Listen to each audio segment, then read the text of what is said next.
Number 10, throwing garbage at the bride and groom in Scotland. Scotland's a pretty old country, so they obviously have some old school traditions that have stood the test of time. But one of the weirdest of the bunch revolves around their weddings and how they treat the bride and groom. Just before the holy ceremony is supposed to take place, friends and family of the engaged couple gather together for an old tradition that is known as blackening. Basically, what happens here is the friends and family throw all sorts of substances at the bride and groom, including mud and rotten food, to make a real mess before the actual wedding begins. It is believed that this old tradition is supposed to prepare the couple for the tough challenges they will face in their new life together and act as a rite of passage into marriage. While it may seem hard to believe that there is a pre-wedding tradition that could steal the actual ceremony's thunder, this one definitely holds a weird and special place in the hearts of the Scottish people. Number 9, no bathrooms for 3 nights in Indonesia. One of the absolute worst feelings in the world is needing to use a bathroom and not being able to find one. The only thing that could be even worse than this is knowing exactly where the bathroom is and not being allowed to use it. While this may sound like some sort of medieval torture method, it is actually an age-old ritual in many southern Asian countries such as Indonesia. The marriage tradition states that the bride and groom must be confined to their home for 3 nights, and they are not allowed to use the washroom during this time. The tradition also calls for their family and friends to smear the couple in rice, flour, and ash, and they use this as a way to symbolize their transition into a new life together. The families and friends will also keep a close eye on the bride and groom to ensure that they do not cheat and use the washroom or wash the food mixture off of their bodies. The Indonesians believe that the couple enduring this challenging period together will serve as a trial by fire and better prepare them for the road ahead. Number 8, mass kissing in Sweden. Okay, so to some people, this may not sound like such a bad idea when you first hear it, but when you consider that it involves a bunch of men kissing the bride-to-be, it does sound a little bit unholy in the eyes of a traditional wedding ceremony. However, these Swedish people have decided that if the groom ever leaves the room during the ceremony, then the male guests who are attending the wedding are free to kiss the bride as many times as they like until the groom returns. This definitely seems a bit out of the ordinary, but it's regarded as a lighthearted joke to keep the wedding fun and laid back. And if you thought the bride was the only one who could be a target of the kissing mania, then you would be wrong. As it turns out, the bride also has an action that can set off a total frenzy at the wedding. If she gets up from her seat at any point during the ceremony, then the female guests are allowed to kiss the groom until the bride returns to her seat. There probably aren't too many countries around the world where this would be accepted, but Sweden has fully embraced the kissing tradition. Number 7, beating the groom's feet in South Korea. This one is probably just as painful as it sounds. After the wedding ceremony has completed and the newlyweds have started their new life together, the groom's first taste of married life is getting his feet absolutely destroyed by a whole host of painful objects. In South Korean culture, the groom's family and friends will tie his ankles together after the wedding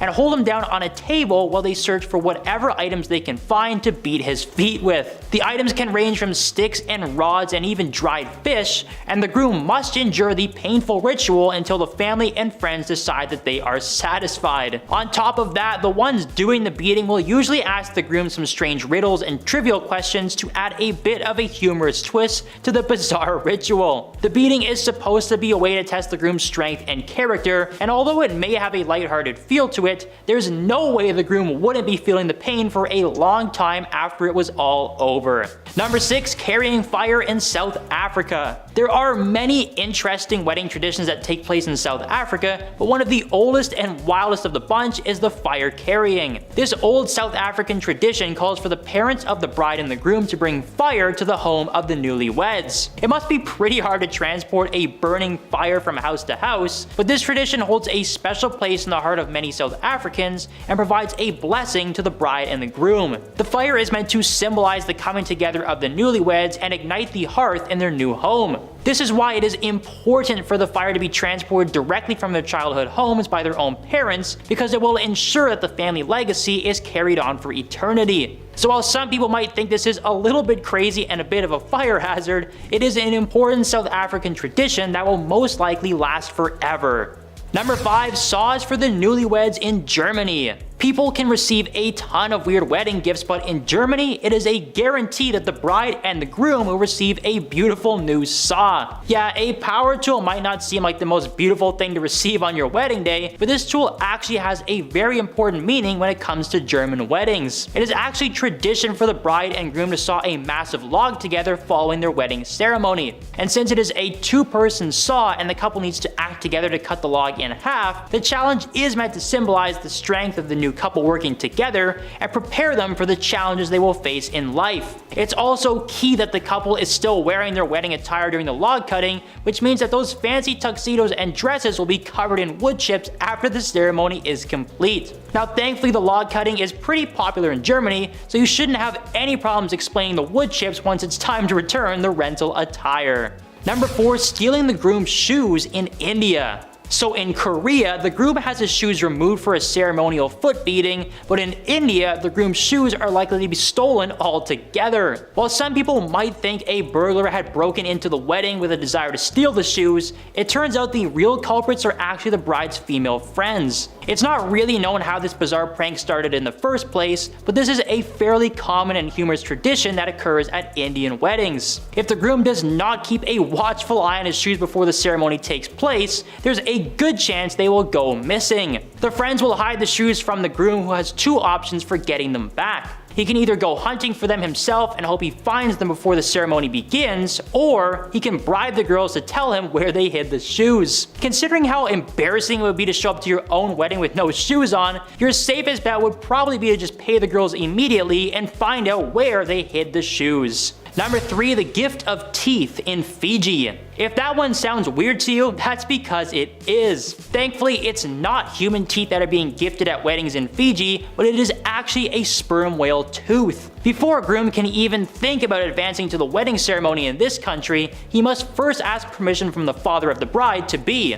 However, just asking for the father's blessing is not enough, and a grand gesture must also be made for the groom to earn the respect of his potential father-in-law. A traditional proposal on the island of Fiji involves the groom and his family presenting the bride's father with a giant tooth from a sperm whale, as this is considered a sacred item in the nation. While this tradition is generally more popular in rural areas, it is still very prevalent all over the country. However, obtaining a sperm whale tooth does not sound like such an easy task. The groom will more than likely have to find someone who is selling a tooth, and they can sometimes cost hundreds of dollars. Add that onto the already expensive wedding ring, and proposals on the island nation really start to add up. Number 2, brides dancing for money in Cuba. The title of this one definitely sounds a little unholy and probably wouldn't be very well received in many countries around the world, but this is an old tradition at Cuban weddings. It is actually common for other men to dance with the bride at her own wedding in Cuba. However, it's not as simple as just walking up to her and busting a move. In Cuba, any man aside from the groom who wishes to share a dance with the bride will have to come up with some cash if he wants to join in on the fun. The strangest part about this tradition, though, is that the money is not just handed over in a traditional manner. The men who end up dancing with the bride will actually pin the cash to the bride's dress, and by the end of the dancing festivities, she will be covered in money.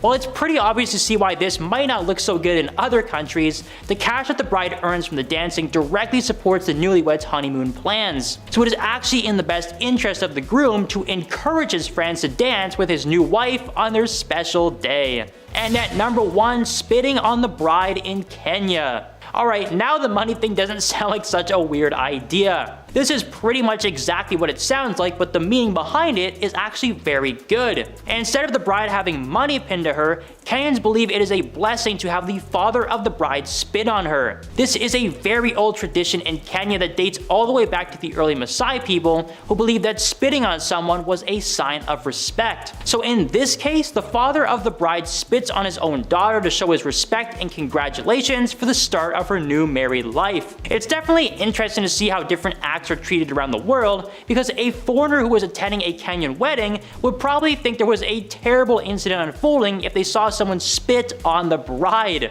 There are many other wedding traditions from the Maasai tribe, including the groom trading animals in exchange for the bride, but the spitting seems to be the most popular in modern times. Coverture, also known as martial unity or femme covert, was a legal doctrine that existed in many Western societies until the 19th century, but also, in some way they're still kind of there. The concept of coverture significantly impacted the legal status and rights of women upon marriage. Once the central aspects of coverture was the merging of a woman's legal identity is that of hers and her husband's were as of one upon marriage. This meant that in the eyes of the law, a married woman and her husband became a single legal entity. Any property that she owned, including real estate and personal belongings, would become her husband's upon marriage. She could not enter into contracts or control her own finances independently, and in cases of divorce or separation, the legal custody of children were almost always granted to the husband, as the legal doctrine considered him to be the head of the household. The impact of coverture varied across different jurisdictions and evolved over time. While coverture was deeply ingrained in legal systems for centuries, it faced increasing criticism during the 19th century and eventually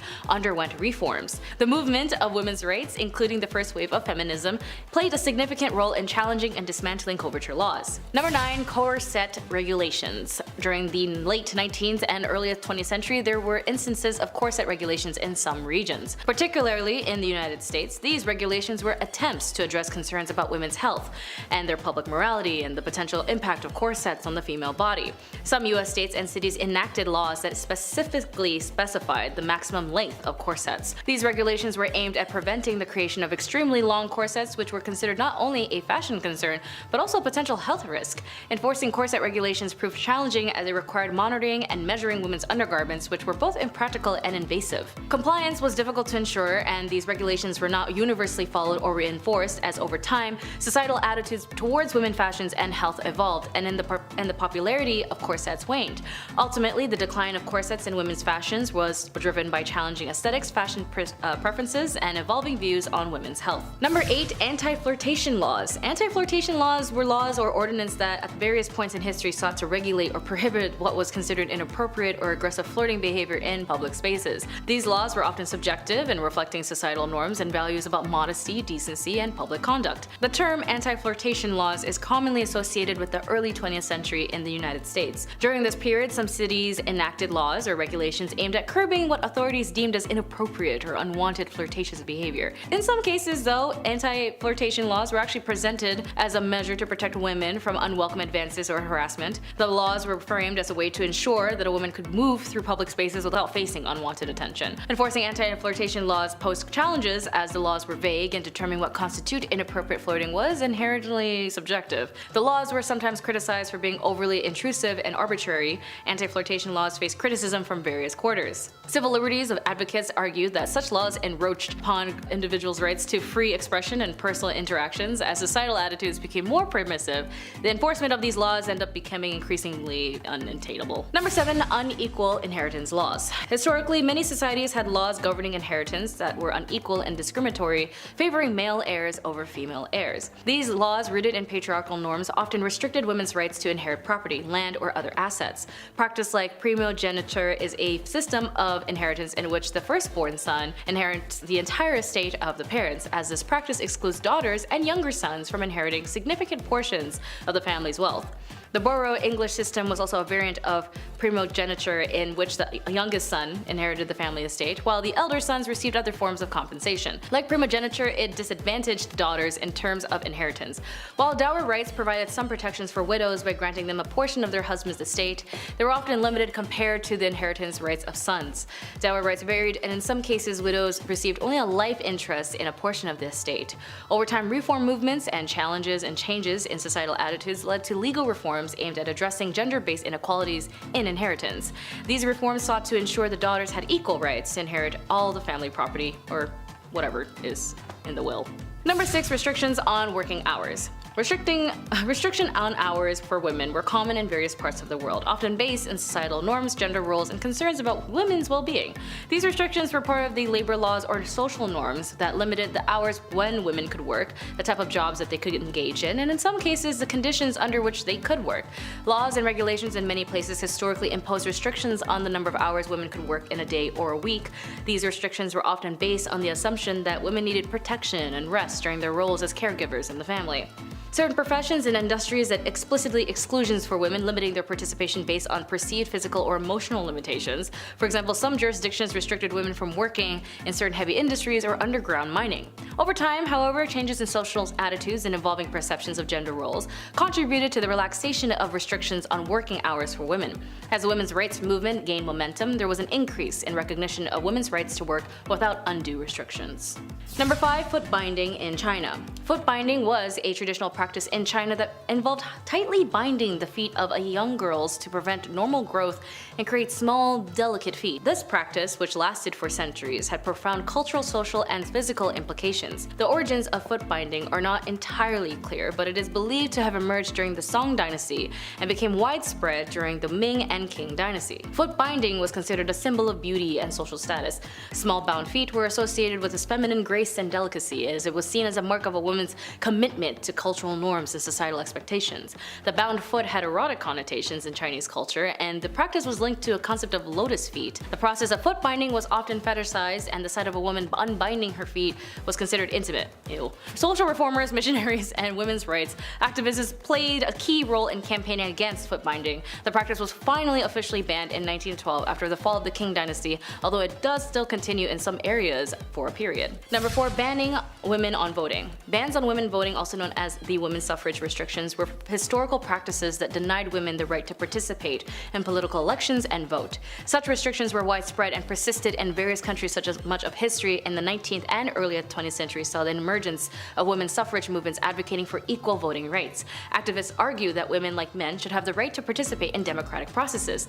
The Seneca Falls Convention in the United States in 1848 is often considered the starting point of the women's suffrage movement. At the convention, attendees, including prominent figures like Elizabeth Cady Stanton and Lucretia Mott, discussed the need for women's rights, including the right to vote. The aftermath of World War I saw changes in the suffrage laws in various countries. In 1918, the United Kingdom passed the Representations of People's Act granting voting rights to certain women, and the US ratification of the 19th Amendment in 1920 enfranchising American women. Over time, women's suffrage became a global movement, and many countries progressively extended voting rights to women. The mid-20th century saw a shift towards universal suffrage, where voting rights were not restricted based on gender. Number 3. Limitation on jury services. Limitation on jury services historically for women were common in many jurisdictions, reflecting prevailing gender norms and societal expectations about women's roles. Such limitations often took the form of legal restrictions or cultural bases that excluded or restricted women's participation in jury duty. In some common law traditions, which include legal systems in countries like the United Kingdom and the United States, women were historically excluded or had limited participations in jury services. This exclusion was based on traditional views of women's roles as caregivers, and they perceived the lack of qualifications for legal decision-making or critical thinking.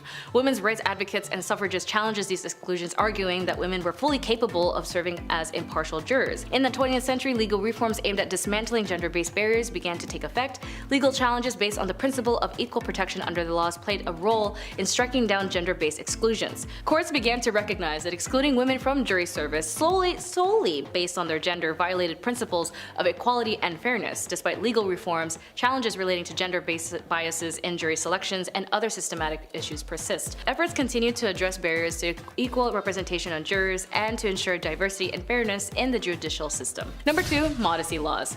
Modesty laws, referred to as the regulations or dress codes that prescribed a certain standard of modesty in public attire. These laws are often influenced by cultural, religious, or societal norms that seek to regulate clothing choices in alliance with a perceived standard of decency. If you ever heard or seen in regards to dress codes, they are also in an alliance in some sort of modesty forums made in certain spaces. Various societies have implemented dress codes or modesty laws that dictate acceptable clothing in public spaces. These codes may specify the length of skirts and the coverage of shoulders or wearing the head's covering. In some parts of Southeast Asia, if your hair is too long, your teachers actually somehow have the right to cut your hair short. In the US, if you do show your shoulders as a young girl, you could be asking for it. It's truly insane the limitations of these so-called dress codes of control of how one's dressed, no matter the context, is still apparent. Even in women's choices to wear the hijab, and laws in France as well in Quebec have limited or fully banned religious wear like the niqab or burqa when it comes to a woman who actually wants to wear it. Regardless what a person chooses to wear, just mind your damn business. And finally, number 1. Restrictions on education. Throughout history, women have faced various restrictions on education with limited access to formal learning opportunities. These restrictions were often rooted in societal norms, traditional gender roles, and discriminatory beliefs about women's intellectual capabilities. These restrictions were often rooted in societal norms, traditional gender roles, and discriminatory beliefs about women's intellectual capabilities. Women were frequently excluded from institutions of higher learning. Universities and colleges were historically male-dominated, and women faced significant barriers to enrollment. When they were admitted, their choices of study were often limited to certain suitable fields. For example, Ruth Bader Ginsburg had mentioned during her studies at Harvard it was a very rare few amount of women were allowed into these highly academic spaces, only to be challenged why were they there when a man should have been there instead. Restrictions on women's educations were not limited to any specific region or culture. Different societies impose on varying degrees of restrictions, and progress towards gender-inclusive education has occurred at different rates around the world. While progress has been made, challenges to women's education persist in some regions. Factors such as poverty, cultural norms, and gender-based violence can be impeded access to education for girls and women. As an example, Malala Yousafzai is one of who's personally experienced violence for advocating for education for women. But thankfully with her survival and recovery, her activism still persists in encouraging and inspiring women everywhere to strive for education. Number 10. Marriage. Poor good women have lost a marriage into war, famine, disease, and disaster. I know some might think initially that this isn't a punishment, but in the cases of the Victorian women, the societal status of being a woman was only seen based off of the ideologies that needed to be pure and clean. Your bodies were seen as temples, and it shouldn't be decorated with jewelry, nor should it be used for physical activities or your own personal pleasures. You couldn't oppose men, and you being wealthy or a spinster was the only exception. Single women were looked down on with shame and pitied, and as your main purpose as a woman was to marry and reproduce. Even young girls at the age of 8 to 12 would stop working as if there was no child labor laws or protection laws for children, and as soon as these women or young girls were able to menstruate, they would be negotiated into marriage and no longer be able to sustain themselves financially or just be a kid. And being a poor married woman wasn't an option, as you had no individual rights under law. Married women were only seen as one with their husband, and the husband would be the manager and entitled to all of your properties, as it was seen more as a business, and you were being micromanaged constantly until death do you part. Number 9. No rights. As I mentioned with marriage, women didn't have any rights, as they were seen primarily as second-class citizens, and if you were a woman of color, my goodness, you were definitely seen less than human. Women who had to be married ended up losing everything they owned, inherited, or earned, and it would belong to their husband. Once a woman married, control of any property she owned, as well as any income she received from it, passed to her husband. Although he could not dispose of it without her consent, her property, her personal property such as money, or earnings or investments, and personal belongings such as jewelry, passed absolutely into his control. She could not part with them without his consent, and if you were in a loveless marriage or a harmful one, you couldn't divorce your husband. Divorce wasn't even a concept for women to execute without losing their own amenities, even in the court of law, until the 1970s, almost 100 years or so later, after the spark of the women's suffrage movement in the mid-late 1800s. So men had the right to divorce his wife under the grounds of adultery, but women had to prove her husband was unfaithful, combined with other allegations including cruelty, bigamy, incest, and so on. Luckily, in the 1857 Act, divorce did become a bit easier little by little, but again only under the impression that the woman had legal grounds and proof her husband was unfaithful, with evidentiary support to back up her claims. And even then, she could finally earn some of her possessions. As for the husbands, if he wanted to divorce his wife, he didn't have to do anything, he could just say it and it would be fine. Number 8. No education. To me, education is extremely important, as it was something I learned growing up in my family, that education liberates you to understand yourself, those around you, and the world better. And for women in this era, they were received less education than men. They were banned from universities and could only obtain low-income paying jobs, as she was not allowed to follow a profession, as they were all closed to women. And the irony of them having Queen Victoria as the reigning accolade of this era, a woman and women of these times couldn't get an education to liberate herself or her children from defamation if the husband no longer sees her as a useful asset. So for women, especially those who could afford it, was raised in a privileged household with financial backings and exceptional family background, her education was only seen as accomplishments. Like, oh darling, she's a very accomplished woman, is something you might hear in these type of movies that depict the era, which only indicates that she had artistic talents like singing, dancing, and knowing foreign languages, and anything to help earn them a husband and be a benefit in the house. Even doctors at this time believed that if a woman studied too much education, she would stunt her ability to reproduce. Wild as hell. And when university allowed women to attend their lecture halls, their families would actually forbid them from going, worried that it would prevent them from finding a husband. Number 7. The right to work. Work was only available to those who had no choice, as their societal status prevented them from leveling up to the ladder to have a better life independently. Even more so, women who were labeled as part of the working class, these women fueled the industrial revolutions, making up to 60 to 80% of the working force in light industries such as cotton manufacturing. Even more so, those who were labeled as part of the working class, women of this era fueled the industrial revolutions, making up to 60 to 80% of the workforce in light industries such as cotton manufacturing. Women that had jobs outside of the home made them less likely to marry, leaving them with no choice but to stay in undesirable situations that made them undesirable themselves. In one study by the Buffalo State had noticed classing women and children together as helpless creatures needing the protection of strong men. They were indignant at the knowledge that women had to support themselves, that they had suffered degrading wrongs as working women. So for some, they'd have to result themselves into committing adult work, or even for some unfortunate circumstances, be sold into adult work, as they had often had heavy debts from predecessors or even used as bargaining chips for their partners. Poor women were not regarded as the Victorian society, as they could not fight back, as men had captured these women, straight up kidnapping them and kept them at their house. Differences in societal classes led to some women being ignored and unacknowledged in society for economic reasons and for the pleasures of some men. Women of the night had no exits of this profession and were stuck in this life, and they would be beaten, tormented, as this was obviously shamed on, as well as being arrested, which would lead us to number 6. Number 6, women who were in prison. In some revolutionary standpoints, being in prison might make you look like a hero or a villain, as it depends on what you were doing or what you stood for. For the Victorian era, women who had been the most vocal at this time for a multitude of things like women's rights, the women who were caught in the act of selling their bodies in order to obtain financial means would be arrested and sent to prison. But even women who were not adult workers would be arrested. Women who had premarital pregnancies, truancies, or adultery, or kept bad company would also be arrested. They would be sent to prisons or reformatories, as for women of these times, a small step off of the Victorian pedestal made for a long fall. Women sent to prison in the Victorian England were subjected to regimes whose projects was to enforce idealized femininity. This individualized treatment aimed at more regeneration than discipline, and was administered by an entirely female staff aided by middle-class philanthropic lady visitors. Considering women were placed only into 2 categories, being a wife and a mother, the reality is that they lived in a world that discriminated heavily against them. Due to their superior physical strength, men considered themselves the dominant sex and sought to keep women subdued for as long as they could. Number 5, prison life. Being accused of being an idle and disorderly woman seems like a very vague and inconvenient statement today, as it holds no worthy of prosecution, but for these women of these times, you would definitely go to jail for that. These roughly defined offenses were common charges against women in the 18th century. At least in some records of the names of these women have survived, there are 2 on the list who are silently identified, only known as an unknown woman, cannot give any account of herself, and the other being accused of being a vagrant and an idiot. Which, of course, being an idiot isn't a crime unless you're doing something idiotic that hurts another person. Then yeah, I guess being an idiot is a crime. It is possible that up to 2/3 of prisoners in the House of Corrections, like the one at the prison called the Wakefield House of Correction, were female. Beating hemp was the usual form of hard labor, as well as if the women refused to comply or being able to commit to tasks, whipping and beatings were also a commonplace, particularly to those who convicted of vagrancy, lewd conduct, and night walking. Number 4, domestic harm. This is sort of stemming back to the whole marriage thing in number 10, as it basically ties in on how horrible life was being a woman in the Victorian era, or just being a woman in general in any historical time.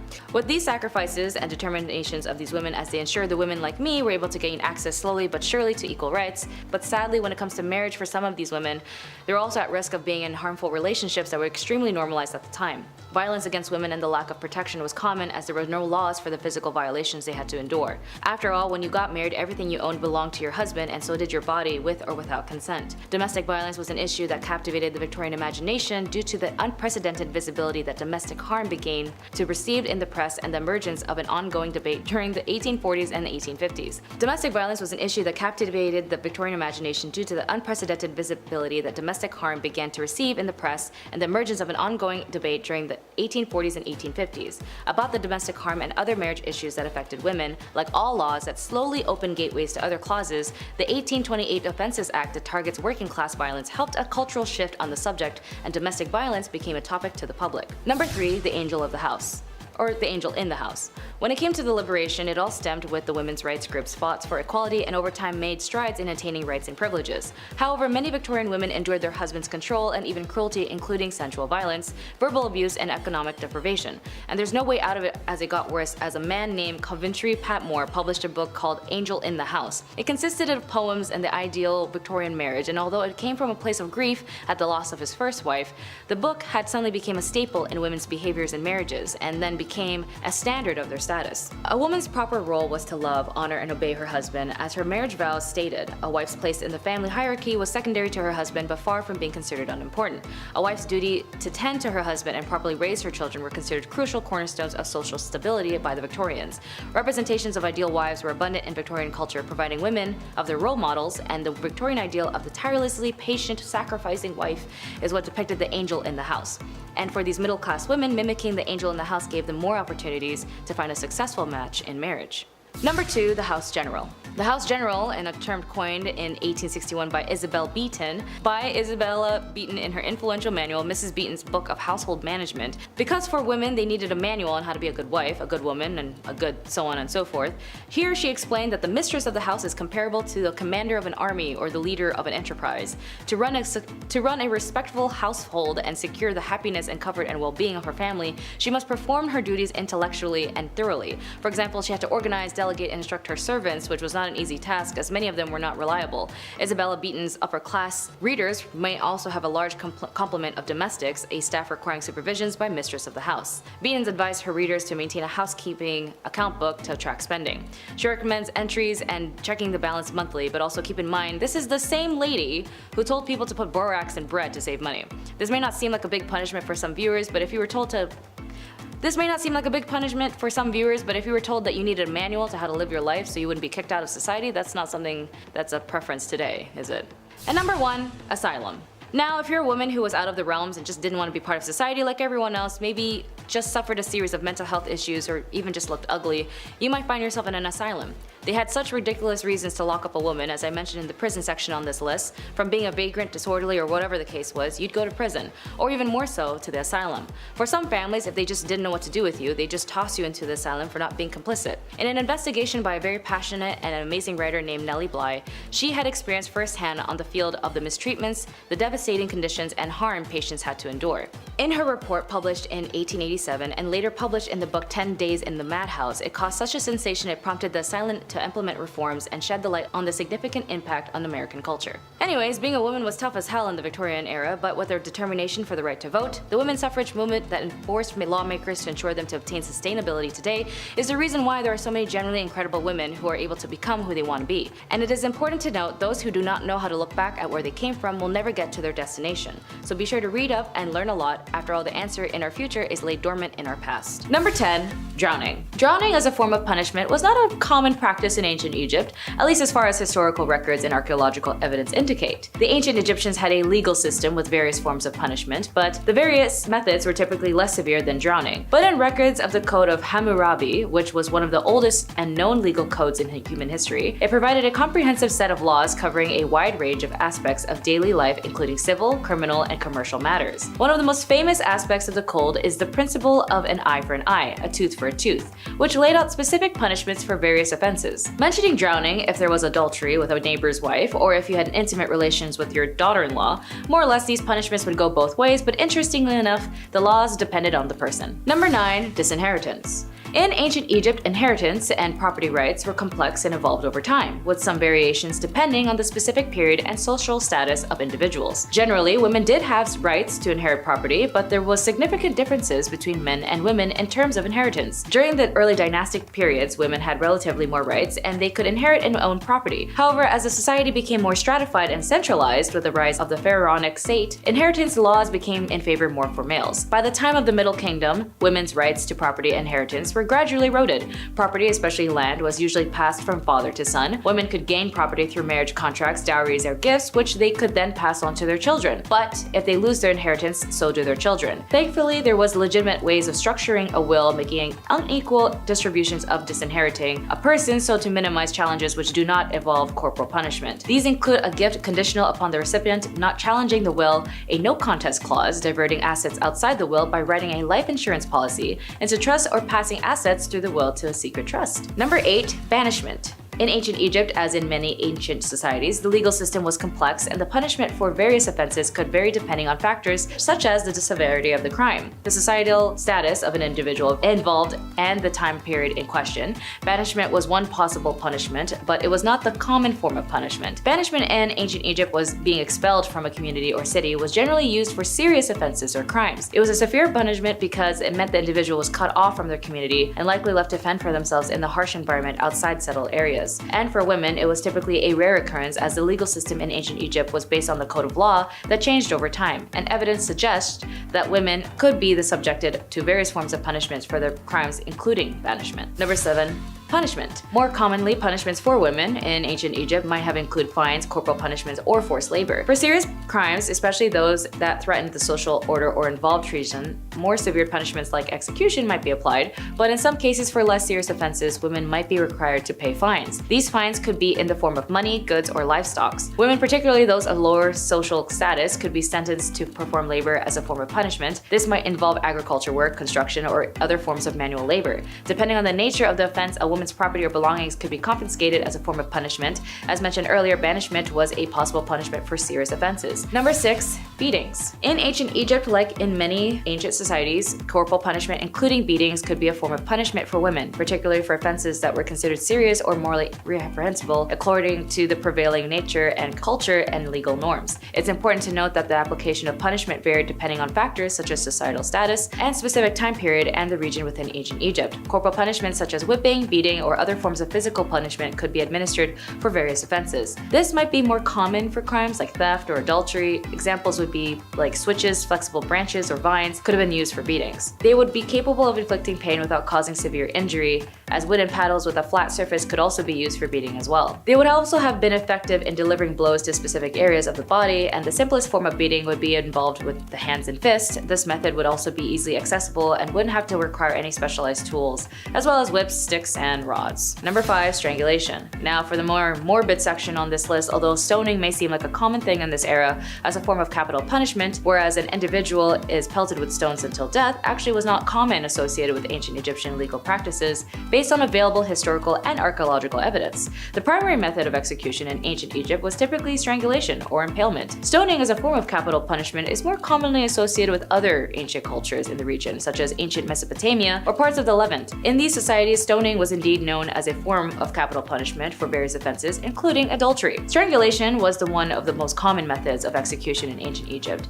It was typically used for serious offenses and could be applied for both men and women. In cases where capital punishment was deemed necessary, strangulation was a method employed to carry out the sentence. Number 4. Lacerations. When it comes to corporal punishments, as I mentioned above, those who do commit adultery might deal with the consistency of beatings or lacerations. Texts speak of thrashing with a wooden stick, give 10 to 20 to 50 to 100 or even 200 times. They also mention branding and mutilation of the nose and ears. Tomb reliefs often show beatings of people, but in most cases these are private coercions of subordinates, not an official penalty. Sometimes the culprits are bound to a pillory. These punishments were all carried out in public and therefore also meant a loss of honor and degradation of the culprits. The results of these measures can be seen on many skeletons, as they are also including cutting off limbs, noses, and other parts of the body as a form of punishment, specifically connected to adultery or if you were married, specifically a married woman. It is a crime deserving of death, as it is easier to commit any other sin after that. The husband had a legal right to punish or forgive his wife or leave the court if the husband accuses the wife with no proof. The punishment of a man was much lighter and the woman of the crime of adultery, as the Egyptians believed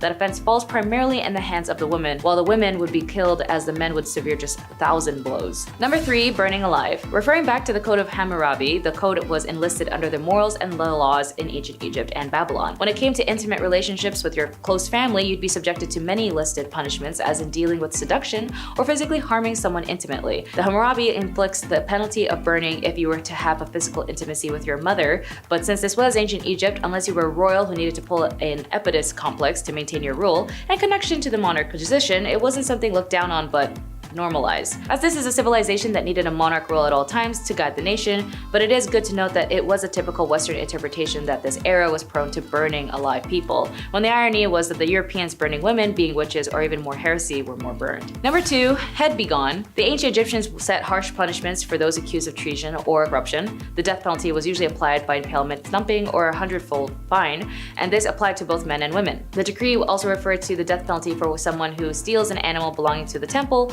and transfer it to another party, while confiscating the property of the thief in favor of the stolen temple. The ancient Egyptians distinguished between the stolen goods and the attribute of holiness and considered it a religious crime that requires execution, and those stolen goods that do not affect the sanctities, settling for the penalties of beating and the fine for the theft 100 times of the value of the stolen items. Number 1, buried alive. Of course, all of these leads to death eventually, as the punishments were drastic, dangerous, violent, and vile. I mean, if you somehow survived the beheading, then what a miracle that would be. But death was only reserved for the extreme measures of punishment for women of these times. As I mentioned, there was very minimal, if not just the common punishment of corporal punishment. The scariest, in my opinion, would be buried alive. In some cases, individuals might be sentenced to be buried alive, although this was likely a very rare extreme form of punishment, most likely only reserved for the ones with extreme cases of crime. It's important to keep in mind that our knowledge of specific cases and punishment in ancient Egypt is limited, as much of what we know is derived from inscriptions, legal texts, and other historical records. Additionally, practices may have varied over time and in different regions of ancient Egypt. The legal systems and punishments evolved over the millennia, so there could be variations in practices depending on the specific period within ancient Egypt. Number 10, Clara and Katerina Mororova. Clara was actually a very loving and acceptable mother to her 2 sons, Andrzej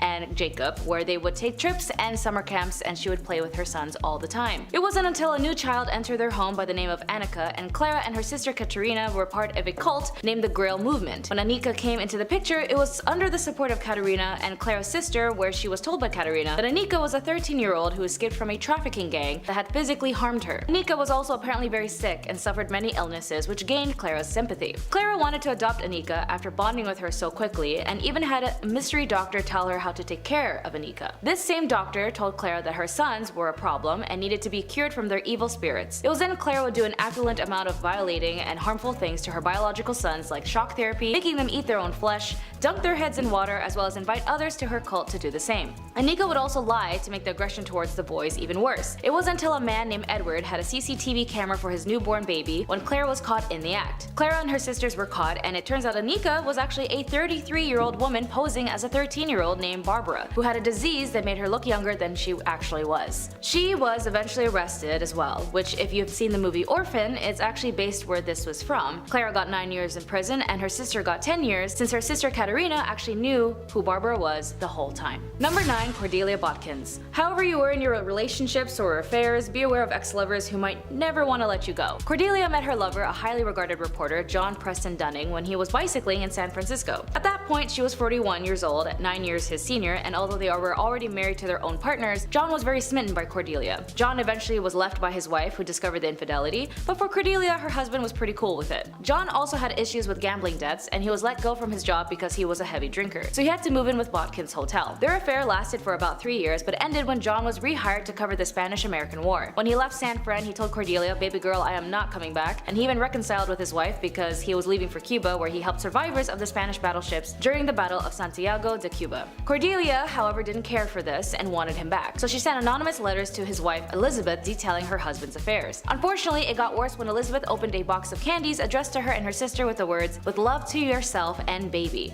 passionately and fond of candy."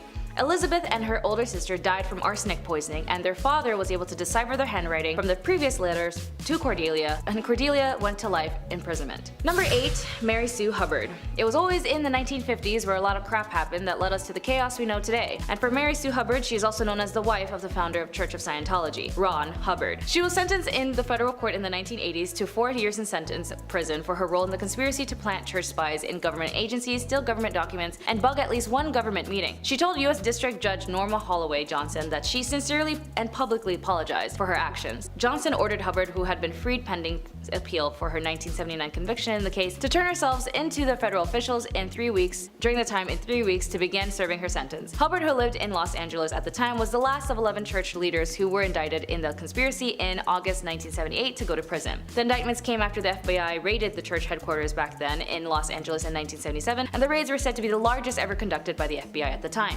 Documents introduced in courts by prosecutors in 1979 contended the operatives of the church initiated numerous break-ins at government official offices, including the Justice Departments, and they secretly placed a listening device in the Internal Revenue Service's conference room, and all in a apparent effort to combat what the church alleged government harassment. Judge Johnston commented that she didn't know whether the government had harassed the church, but she quotes, "Even if I assumed there was harassment, I still can't accept what you did as excusable." Number 7. Natalia Guerrera. Speaking of religious cults, Natalia Guerrera was definitely part of one where she had sacrificed her own 2-day-old infant and burning him to death as part of a satanic ritual. She was finally apprehended by police after evading capture for 2 years. Just 2 days after giving birth, Natalia agreed to have a baby, Jesus, quote-unquote, killed after the leader of Antares de la Luz cult and the father of the child, Raymond Gustavo Castillo Gaete, declared that the infant to be an antichrist and that the sacrifice would help prevent the end of the world on December 21st, 2012. Natalia had previously stated in her defense that she was drugged at the time of the murder, but a forensic psychologist declared that the members were not under the influence when the sacrifice was carried out. After her sentence, Natalia managed to flee and was on the run for 2 years. Investigators noted that she had lived in different houses and even changed her identity in order to evade capture. The police also noted that after being apprehended, she did not show remorse and claimed that she was manipulated by the cult and was therefore innocent.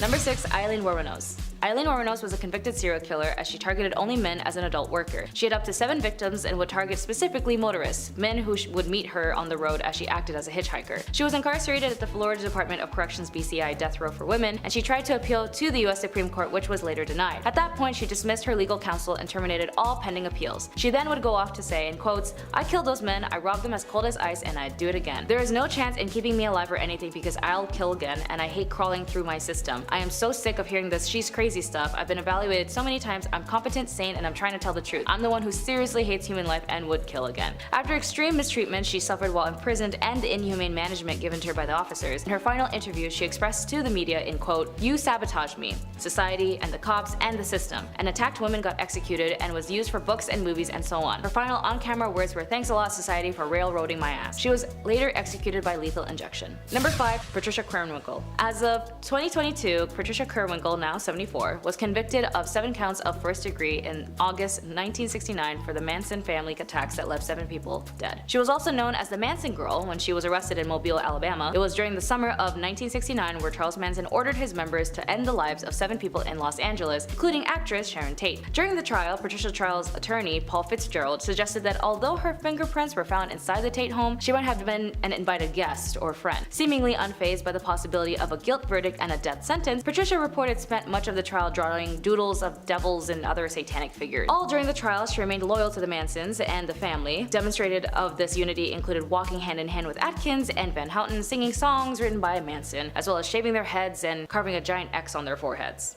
Number 4. Sarah Aldrete. Sarah Maria Aldrete Villarreal is a Mexican alleged serial killer who was convicted for supposedly heading a drug smuggling and human sacrifice cult with Adolfo Costanzo. The members of the cult, dubbed by the media the narco-satanist, called her the godmother, with Costanzo as the godfather. In 1989, the killings grew more frequent and gained attention when American tourist Mark J. Kilroy, a University of Texas student on spring break, was abducted. Costanzo's Aldrete and the rest of the cult went on the run when detectives discovered their shrine. They found human hair, brains, teeth, and skulls at the site. Eventually, the police found their hideout. Aldrete was convicted of criminal association in 1990 and jailed for 6 years. In the second trial, she was convicted of several of the killings of the cult's headquarters and sentenced to 30 years in prison. If Aldrete is ever released from prison, American authorities plan to prosecute her for the murder of Mark. Released from prison, American authorities plan to prosecute her for the death of Mark. Number 3. Bernarda Cianciulli. Known as the soap maker of Correggio, Leonarda Cianciulli was a serial killer from Italy. Cianciulli was devastated after learning that her son was going off to prepare for the war in World War II. To keep him safe, Cianciulli offered human sacrifices. She killed 3 of her neighbors with an axe and made tea cakes out of their remains. Not only would Cianciulli eat these cakes, but she would also serve them to guests, and Cianciulli's third victim, Virginia, who was made into both teas and cakes and bars of soap. Once again, this soap was gifted to friends and neighbors, and Cianciulli was eventually sentenced to 30 years in prison. Sorta sounds like the femme version of Sweeney Todd, but a Bath and Body Works edition. Proving to be one of Victorian era's most infamous criminals, Amelia Dare could be one of the most prolific serial killers in human history. Back in Victorian England, she was paid for adopting babies in a practice known as baby farming. Amelia Dare turned this into her profession and adopted numerous children. She began by keeping them for a time until they passed of a natural cause, but ultimately turned into disposing them shortly after adopting them, thereby keeping the money without having to raise them. One of Dare's victims was actually found floating in the river Thames on March 30th, 1896, leading to her arrest and eventual execution. While 6 victims have been confirmed, it's believed that Dare may have killed up to 400 children throughout her life. In one of the most sensational trials of the Victorian period, she was found guilty and later hanged. Who was your favorite, if you had one, and did you learn anything interesting today? Let me know. And for your riddle, it is: forward, I am heavy, backwards, I am not. What am I? Be sure to put your answer in the comments below and I'll reveal the answer in the next video. Top 10 terrifying places in Japan haunted by ghosts. Number 10. Thews or stalks. Gossiping now is always seen as a bothersome and terrible construct where rumors are spread and information is sent from one end to the room to the other, when in actuality the original history of gossiping was used as a survival tool since time. However, due to the trickling events that would occur in the 12th century to the 21st century, gossip has been accompanied by the dangerous stigmatization of women. And with that in mind, they would be accompanied with a crime of humiliation for gossiping by being locked up by the neck and left outside at the mercy of the mocking crowd. The thew was a type of pillory similar to stocks specifically for women, and the woman would be chained to a post by her neck as a punishment for her crime. Unlike men, her hands weren't tied up, and common crimes include annoying your neighbors by talking too much or consummating outside of marriage. As for example, one woman named Anne Morrow in 1777, she was accused of impersonating a man and marrying another woman. She was put in the pillory and an angry crowd stoned her and resulting of her being blind. Number 9. Iron cages. They really didn't like it when women gossiped, or in most cases talked back in the day, especially when she would speak up or just discuss things. But words can only help you unless you speak them, and it's disappointing when people fail to understand that. Women who nagged would have metal spikes forced into their mouths, and the scold bridle was an iron cage for a woman's face, used to punish scolds, women who nagged, gossiped, talked back, or just talked too much. The bridle would be locked onto your head, and the protruding piece of metal will cover in spikes would be forced inside your mouth, and every time you moved your tongue, the spikes would lacerate it. Sometimes the bridal woman would be chained to a hook by the fireplace in her home until she had learned her lesson, or she might be led through town wearing the mask to increase her humiliation. Number 8. Duck the scold. Unfortunately, another form of torment and punishment for women being tied to a chair at the end of a long, maneuverable wooden arm and dipped into frigid water. The punishment wasn't designed to be fatal, although sometimes it was, but rather a humiliating spectacle aimed at discouraging whatever behavior participated in it. There were various rituals for silencing women, as they have their roots in fear of women's speech and fear that women will attack other people in their community, that they gossip too much, that their voices were dangerous, and that they may, in extreme circumstances, also be witches. Though the women who ended up being on the ducking stool risked being accused of witchcraft, and the punishment, contrary to popular misconception, wasn't used to determine whether someone was a witch. A separate test, primarily known as the swimming witch, involved throwing a bound victim into a body of water to see if they'd float, a sure sign of guilt in the modern imagination. Subjects who sank were deemed innocent but could still wind up dead if they weren't rescued from the water in time. Few records about the women who were ducked survived. Much more information is available about the ducking stools themselves, their upkeep, about how they were kept into their construction. Number 7. Marking and tattooing. Although in some cultures tattooing isn't seen as a bad thing, but part of their heritage and even a source of pride. But in some cases, they would use it as a means of marking an individual for their shame. Nathaniel Hawthorne, The Scarlet Letter, famously marks its protagonist, Hester Prynne, with a red letter A for adultery for accusations about her behavior circulated. Hawthorne's book is more than fiction, as adulterers were really forced to mark their clothing to identify their crimes. Like Hester Prynne, A or the letters AD as outlined by a Plymouth colony law from 1658, adulterers seen publicly without their letters were subject to public whipping and even further humiliation and social alienation. But keep in mind, Hawthorne was the descendant of the Judge Hathorne, who persecuted the lives of women who were accused of being witches, and he had such a disdain for his relative that he had changed his last name to distance himself from the relation of Hathorne from Hawthorne with a W. Number 6. Walk of Shame. Like in Game of Thrones, a pretty well-known show, I don't know if you guys heard of it, I'm rewatching it again up to a certain specific season. But there was that scene where Cersei was condemned for her crimes and had that lady yell shame as she rung a bell while Cersei was left parading the streets stripped naked. This is actually based as a form of torment for women women, and the walk of shame, also known as skimmington or rough music, was a traditional punishment for harlotry, or being an overbearing wife. Women were made to walk barefoot through the town or city, sometimes dressed only in their petticoat. The street was filthy and sharp with rough stones, jeering crowds lined up to stare, and minstrels banging basins and pans would accompany the procession, adding to the woman's humiliation. Sometimes the skimmingtons were delivered by the townsfolk rather than the courts, and the accused might be dragged from their bed at night and paraded through the town with the crowd shouting obscene words at her. Unless she was quiet, subdued woman who followed every little thing she was supposed to do, she would be looked down on. Number 5. Status degradation. Status degradation still persists today, and it's been used as a formal punishment throughout history. Under the Roman Emperor Augustus, who reigned from 27 BCE to 14 CE, a woman guilty of adultery could lose several rights as a citizen and suffer a financial burden. Noble women in the Kingdom of Korea during the Joseon dynasty faced a similar degradation of their social status if they were found guilty of adultery or if they just remarried. Adulteresses were stripped of many of their rights and privileges once they were demoted to low-born statuses, and the descendants of widows who remarried were barred from holding office. As serious as these punishments may seem, some high-status women who committed adultery in the Joseon dynasty faced even graver punishment, which is death. Number 4. Pricking and scratching. Another form of torment women had to endure as a type of punishment relates back towards one of the biggest torments women had to face during the witch trials. Witch hunting books and instruction pamphlets, yes, they had an IKEA manual on how to prick a witch. It noted that marks were insensitive to pain and they couldn't bleed. So they would make these specifically designed needles to repeatedly stab and prick at the accused's flesh until they discovered a spot that produced their desired results. So basically they would just keep poking you with needles until there was an area on you that just didn't bleed. They even had a job position for this called professional prickers, which many of them would be con men using dulled needles points to identify fake witch marks. Alongside the pricking was the scratching, where they would scratch the supposed victim. So if a victim scratches the accused witch with their fingernails and drew blood and their symptoms of being possessed stopped, then somehow that person that they scratched was a witch. Number 3. Tar and feathering. When I first heard about tar and feathering, it was in a cartoon where the characters would use tar and then feather the characters they wanted to make a fool out of. Tar and feathering originated as a punishment that dates back to Richard I of England. The practice of tarring and feathering was exported to the Americas, gaining popularity in the mid-18th century. Throughout the 1760s, it saw increased usages as a means of protesting the Townshend Revenue Act and those who sought to enforce it. For women, they'd also tar and feather as a form of embarrassment. In a news article in 1906, consisting of 4 young married women from the East Sandy, Pennsylvania, corrected the alleged evil conduct of their neighbor, Mrs. Hattie Lowry. 2 women held Mrs. Lowry to the floor while the others 2 smeared her face with stove polish until it was completely covered, and then poured thick molasses on her head and emptied the contents of a feather pillow over molasses. The women then marched the victim to a railroad camp tied by the wrist, where 200 workmen stopped to watch the spectacle. After parading Mrs. Lowry through the camp, the women tied her to a large box where she remained until a man released her. They did this because they wanted to be part of a vigilant committee which exercises the right to take up the law in their own hands. Reason why they did that to her, though, is still unknown. Justice for Mrs. Lowry. Number 1.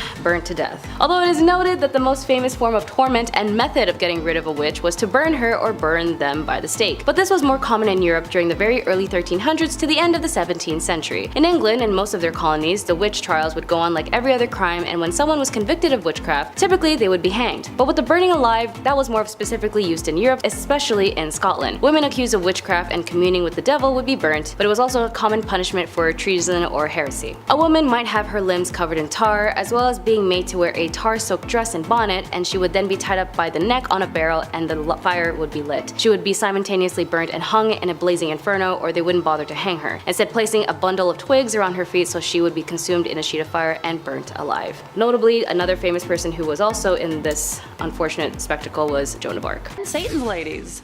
Back in the Dark Ages, women were very much oppressed and incredibly misunderstood. Honestly, if one is to look at the percentage of women who were and weren't accused of witchcraft, and just how easy it was to, quote unquote, prove a woman was a witch, the data is very much skewed. Granted, I'm not about to jump into generalized witch hunt torment right this moment, so bear with me. So back in the Dark Ages, some folks thought that women were Satan's incarnate, and ergo were predisposed to sin, and therefore, by that logic, they had to be witches. Trust me, I know the common sense was missing from that statement. There were 4 reasons why women were considered to be part of the devil's posse, if you will. For starters, it was believed that women were foolish and gullible, which is why they turned to magic. Yeah, that hurt my brain to say. Number 2, because women are insatiable when it comes to carnal pleasures, they seek out help from the devil to satiate their needs. I can think of better ways, but alright. Number 3, women talk a lot and allegedly speak lies because we talk too much. Great, I'm already classifying myself as a witch. Finally, women are weak, and the only way we can seek revenge is by using magic powers and spells. Pardon me, I can feel my brain leaking out of my ears. Sadly, that was the reality back then, because having a personality and independence meant, game over. Number 9, interrogation tactics. So what happens if you do get accused of being a witch, or, Satan's wifey? Time to go through the witch trials, which is a polite way of saying sentenced to torment until you either confessed or someone found proof by ways of a certain marking on your body. Let's talk about one of the most agonizing methods of torment, shall we? If you're, femme presenting and get arrested for something serious and the townspeople want information out of you, they drag you into a dungeon, strip you until you're in the nude, tie a rope around each one of your ankles and hoist you up so that you're upside down with your legs spread apart, and once again in your birthday suit, so probably shivering in the cold. Now here comes the most horrifying part of the whole thing. You know those saws that folks use to cut down trees? Specifically the really big ones that tend to take 2 folks to use? So one of those would be used to slice you in half from the rear to the head. Easily one of the most painful ways that you could go in my opinion. The wild thing about the saw is that it wasn't originally made for trees and then used on people. It's actually the other way around. Pardon me, I'll be shuddering for the rest of today. Number 8, that time of the month. Ant Flow, the Red Sea, Shark Week. Heck, the event has so many monikers, but those who experience it can agree that it's a pretty miserable period of time. Back in the day, folks didn't have the same kinds of resources that we have in today's age, so a lot of people really had to get creative. They would use rags or other linens to fashion, a pad, but underwear wasn't all that popular yet, so they had to find a way to keep things in, place. Some folks would fashion a makeshift medieval tampon of sorts where they would wrap cotton fabric around a twig, which sounds super uncomfortable if you ask me. Other folks would seek out bog moss because it was remarkably absorbent, and funny enough the name BLOOD moss became synonymous with it because of its use of treating wounds and in period products. If you didn't have access to those things, some folks would simply resort to wearing red the whole time so everything just sort of blended in. I love the lazy approach. Makes sense to me. Number 7, a ban on stripes. Might as well touch a little more on some dark age fashion rules. We've all met somebody in our lives who's way too concerned with what other people are wearing, but back in the dark ages, you actually risk the possibility of coming across some very real fashion police who are actually able to issue a fine should your fashion choices not be of the local dress code. I'm in trouble. Sometimes it wasn't even just a fine. Some serious fashion faux pas could actually lead to your imprisonment or even your death. Stripes were definitely a main culprit in these times, since striped clothing was seen as a garment of the devil. Okay, I'm good. If you need evidence, because I know that sounds wild. Specifically in 1310 in a French town, there was a local cobbler who was put to death because he'd been caught in striped clothing. Not only were members of the clergy not exempt from this rule, since they were pretty highly ranked at the time, but neither were animals. Poor zebras. They were referred to as the beasts of the devil. I'm so glad that's something that's faded with time. Number 6, quickie wedding.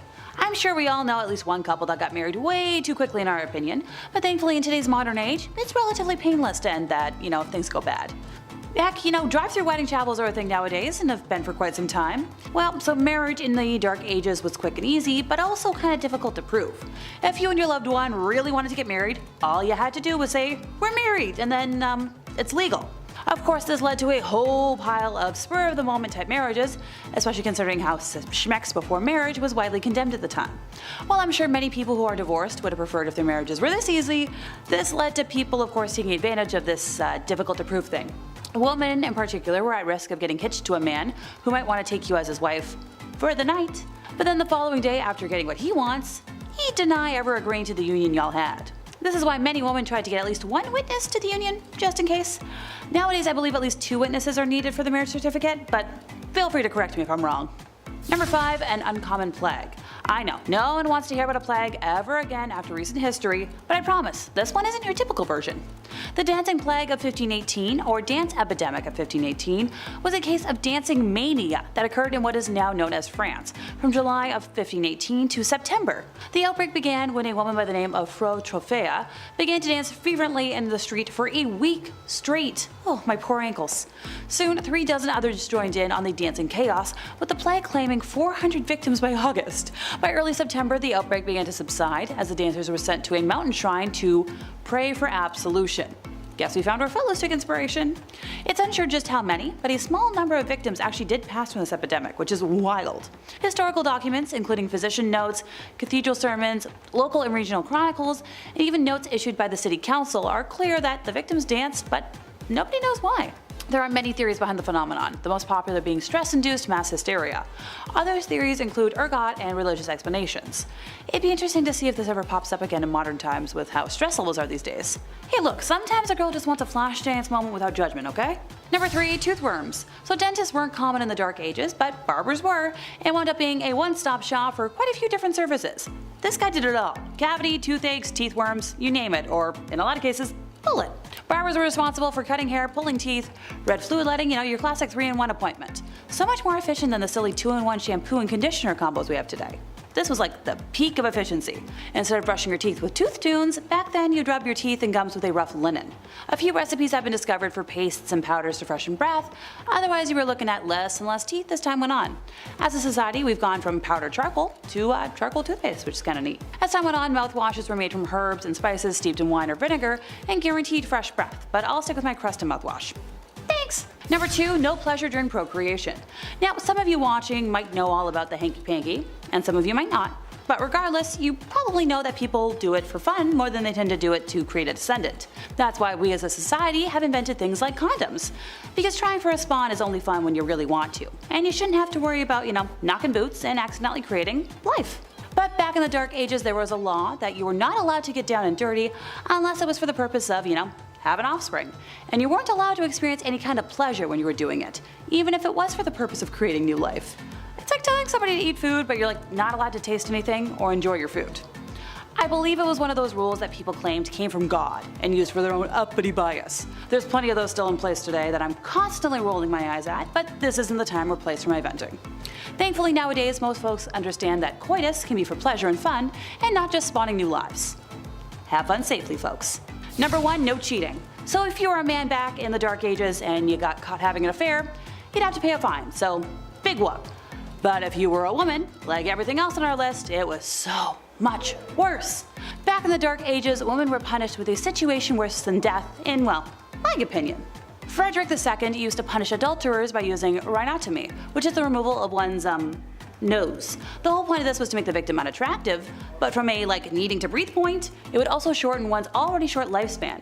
Another fun body part removal option was losing an ear, and honestly I can't figure out which would be worse, so let me know what you think in the comments. Number 10. The pillory. Known sometimes as the thew, this was a form of stocks that was used for women. Men weren't the only ones who were condemned to the stocks back in the day. While on paper, standing around in the stocks for a few hours doesn't actually sound that bad, a bit humiliating and a bit exhausting because you gotta keep your arms up here, but that's about it. In reality, it could actually be very dangerous depending on the crowd's temperaments and the accused's reputation amongst the common folk that had gathered. In some cases, people were badly injured, maimed, blinded, and some actually died as a result of being tormented by those who gathered while they were in the stocks, after suffering great injuries. The unfortunate thing was that you often wouldn't be able to defend yourself because your hands are restrained. You couldn't move your head, and often your hands are just completely restricted depending on the type of stocks that you're being held in. At least with the thew version, your hands were not restricted because you were kinda in a collar on a chain, but women also were put in the pillory too, where your hands are restricted, preventing you from defending yourself at all from assailants unless you were being defended by guards perhaps. Even then, you're probably still gonna be brutalized in some way. Guards aren't there to make sure that you don't get to feel the punishment. And friends, before I move on to our next spot on this list, if you love what we do here at Bumblebee and you love when we tell you about some honestly very shocking things that happened in history, be sure to click that subscribe button for even more historical and horrific content. Number 9. Drunkard's cloak. While more popular in the 17th and 18th century, there is still documentation of the drunkard's cloak being used into the mid-19th century. It was a punishment given to both men and women, usually those who had a bit too much to drink. However, the punishment was also administered to women who were considered to be promiscuous, like so many of the things that are on this list. If you were sentenced to the drunkard's cloak, you'd basically be made to walk around town in an upside down, heavy and cumbersome barrel with holes cut out for your head and your hands. Honestly, this is one of the least awful ones on the list. At least you're just in a barrel. It doesn't sound like it would be fun, but it doesn't sound like it would be like the worst. I feel like I could walk around for a few hours with a barrel on and I'd be alright. Number 8. Shrew's fiddle. I have a question. Why are there so many devices that were created in the Middle Ages hundreds of years ago that were still used up until the early 1800s and beyond? That seems insane to me. The shrew's fiddle is one of those instruments, but despite being named after a musical instrument, it is instead an instrument of torment. It was used to punish women who were deemed too shrewish, and in some places in the world, it wasn't just used on women. The woman in question would be forced to put her neck through a large hole, with her wrists being held in the smaller holes, so her hands were basically up in front of her but were immobilized. Number 7. Scold's bridle. Despite the fact that this device can be traced back to the 1500s, there are also records of it being used as late as the early 1800s into the 19th century, which is honestly crazy to me. Like, I can't even imagine someone trying to silence me with this device today. Goodness, horrific and humiliating. The scold's bridle was used to silence women who were being too loud, either speaking their mind too much, being caught gossiping, or just literally, being too loud. Pretty wild when you think the same society that decided this was a good punishment is also kind of the same society that encouraged women to gossip by pitting them against one another and also, silencing them. So that probably many women felt the only way they might be able to safely speak their minds about something was to, like whisper behind someone's back for fear of them hearing and what would happen then. But then of course, if you do get heard, this is what you get, because people are like, we don't want you to whisper, we just want you to shut up. Seems like a weird cycle though to me. It's like we created the problem and then we just basically punished people for the problem we created. This scold's bridle was a mask that women were forced to wear. Oftentimes it was made to look demonic or ugly in terms of the features on the mask, and it had a painful restricting metal gag inside that would literally hold down the wearer's tongue so they couldn't physically speak. Which sounds terrible. Also then if you try to speak, it could hurt your tongue. Not good. Number 6. Left to cook. Well, sitting by the fireplace is usually seen as being a pleasant way to pass the time, relaxing and soothing. In fact, I was just listening to some fireplace sounds while I was writing today. It becomes a lot less nice and tranquil if you are literally chained to the spot. While the scold's bridle is admittedly awful, it could actually get worse for women confined by the mask. In addition to that punishment, sometimes they would also be chained to the fireplace. Probably by their parents or guardian or their husband, whoever basically would have owned them at that time, until such a time as it was deemed they had learned their lesson. I like to sit by the fireplace, but I like to do it by choice. Number 5. Walk of shame. Remember in Game of Thrones when Cersei Lannister was made to do like the walk of shame? Yeah. That is a real thing that happened to women in history. The scold's bridle was also sometimes made to be worn by women who were then paraded through the town and in said mask just to humiliate them further. And there's a few different things people would parade people in town with, but the mask is one of them. As if just being forced to wear that mask wasn't awful enough. I don't think you need to parade someone around or chain them to a fireplace. I think you can just leave it at the mask, to be honest. Your point would be made. In fact, I don't even think you need the mask at all. Just don't try to make a point to begin with and then we're all good. How about instead we just let women exist and be heard?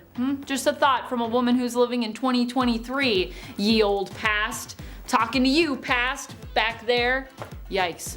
Number 4. Hand clamps. Honestly, this sounds like one of the most horrific and worst things I've heard of. It might not sound bad to people, but I don't know. I just imagined what this would be like and I was like, that's horrifying. This method of torment was popular during the feudal period of China. It was used all the way up till the 19th century. What did it involve? Forcing women to put their hands into a tool that would then squeeze the tip of their finger. Doesn't sound that bad when you're thinking of it on the surface level, and in terms of the surface area of your finger. But this pain was actually so bad because of the pressure that it would cause many to just pass out. But once you passed out, they would just splash some cold water on you and force you to stay awake so you could experience every single second of pain awake. It wasn't reserved for just the hands or fingers either. There were also tools like this used to apply pressure to the feet and the head even of suspected offenders. Yeah, this method of course wasn't even safe for people who were convicted of adultery, which honestly I don't even think you should torment people physically like this anyways, or mentally. Even if they're guilty of it, let's just be adults and move on. It was used on both guilty and innocent folks. I am sure, I am 100% positive. All you had to do was be suspected of adultery for this brutal form of punishment to be administered. So you don't even need any, back then I don't even think people had proof. They were just like, I have a feeling, so do something terrible to this woman. Number 3, ducking stool. Despite being more well known for its use during witch trials, the ducking stool was also something that was used to torment women in the 19th century as well. In fact, documentation of its use exists from as late as 1896. That seems pretty late to me. That's wild. Although I obviously wasn't alive at that time and it was over 100 years ago now, it does not feel that long ago relative to our history and time spent on this earth. Oh boy.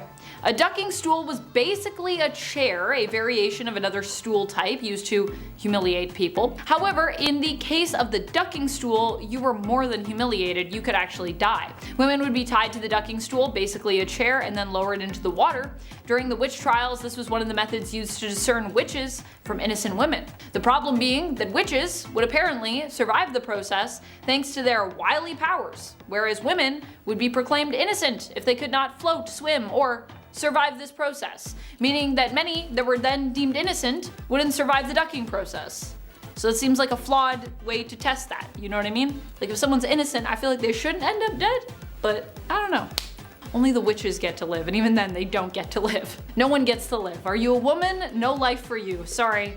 You just gotta move on. That's history for you.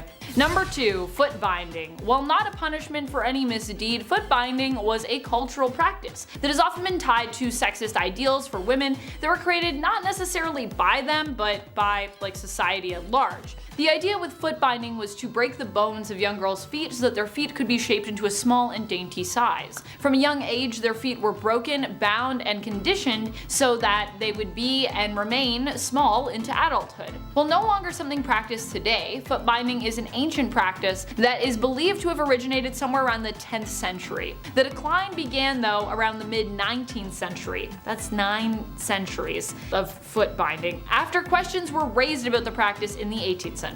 Number 1, nose cutting. Probably one of the most brutal punishments out there for suspected adultery or promiscuity is the method of nose and ear cutting. This is when women have their noses and/or their ears removed. This is done to disfigure the woman and take away the power of her beauty as punishment for whatever misdeed she's accused of.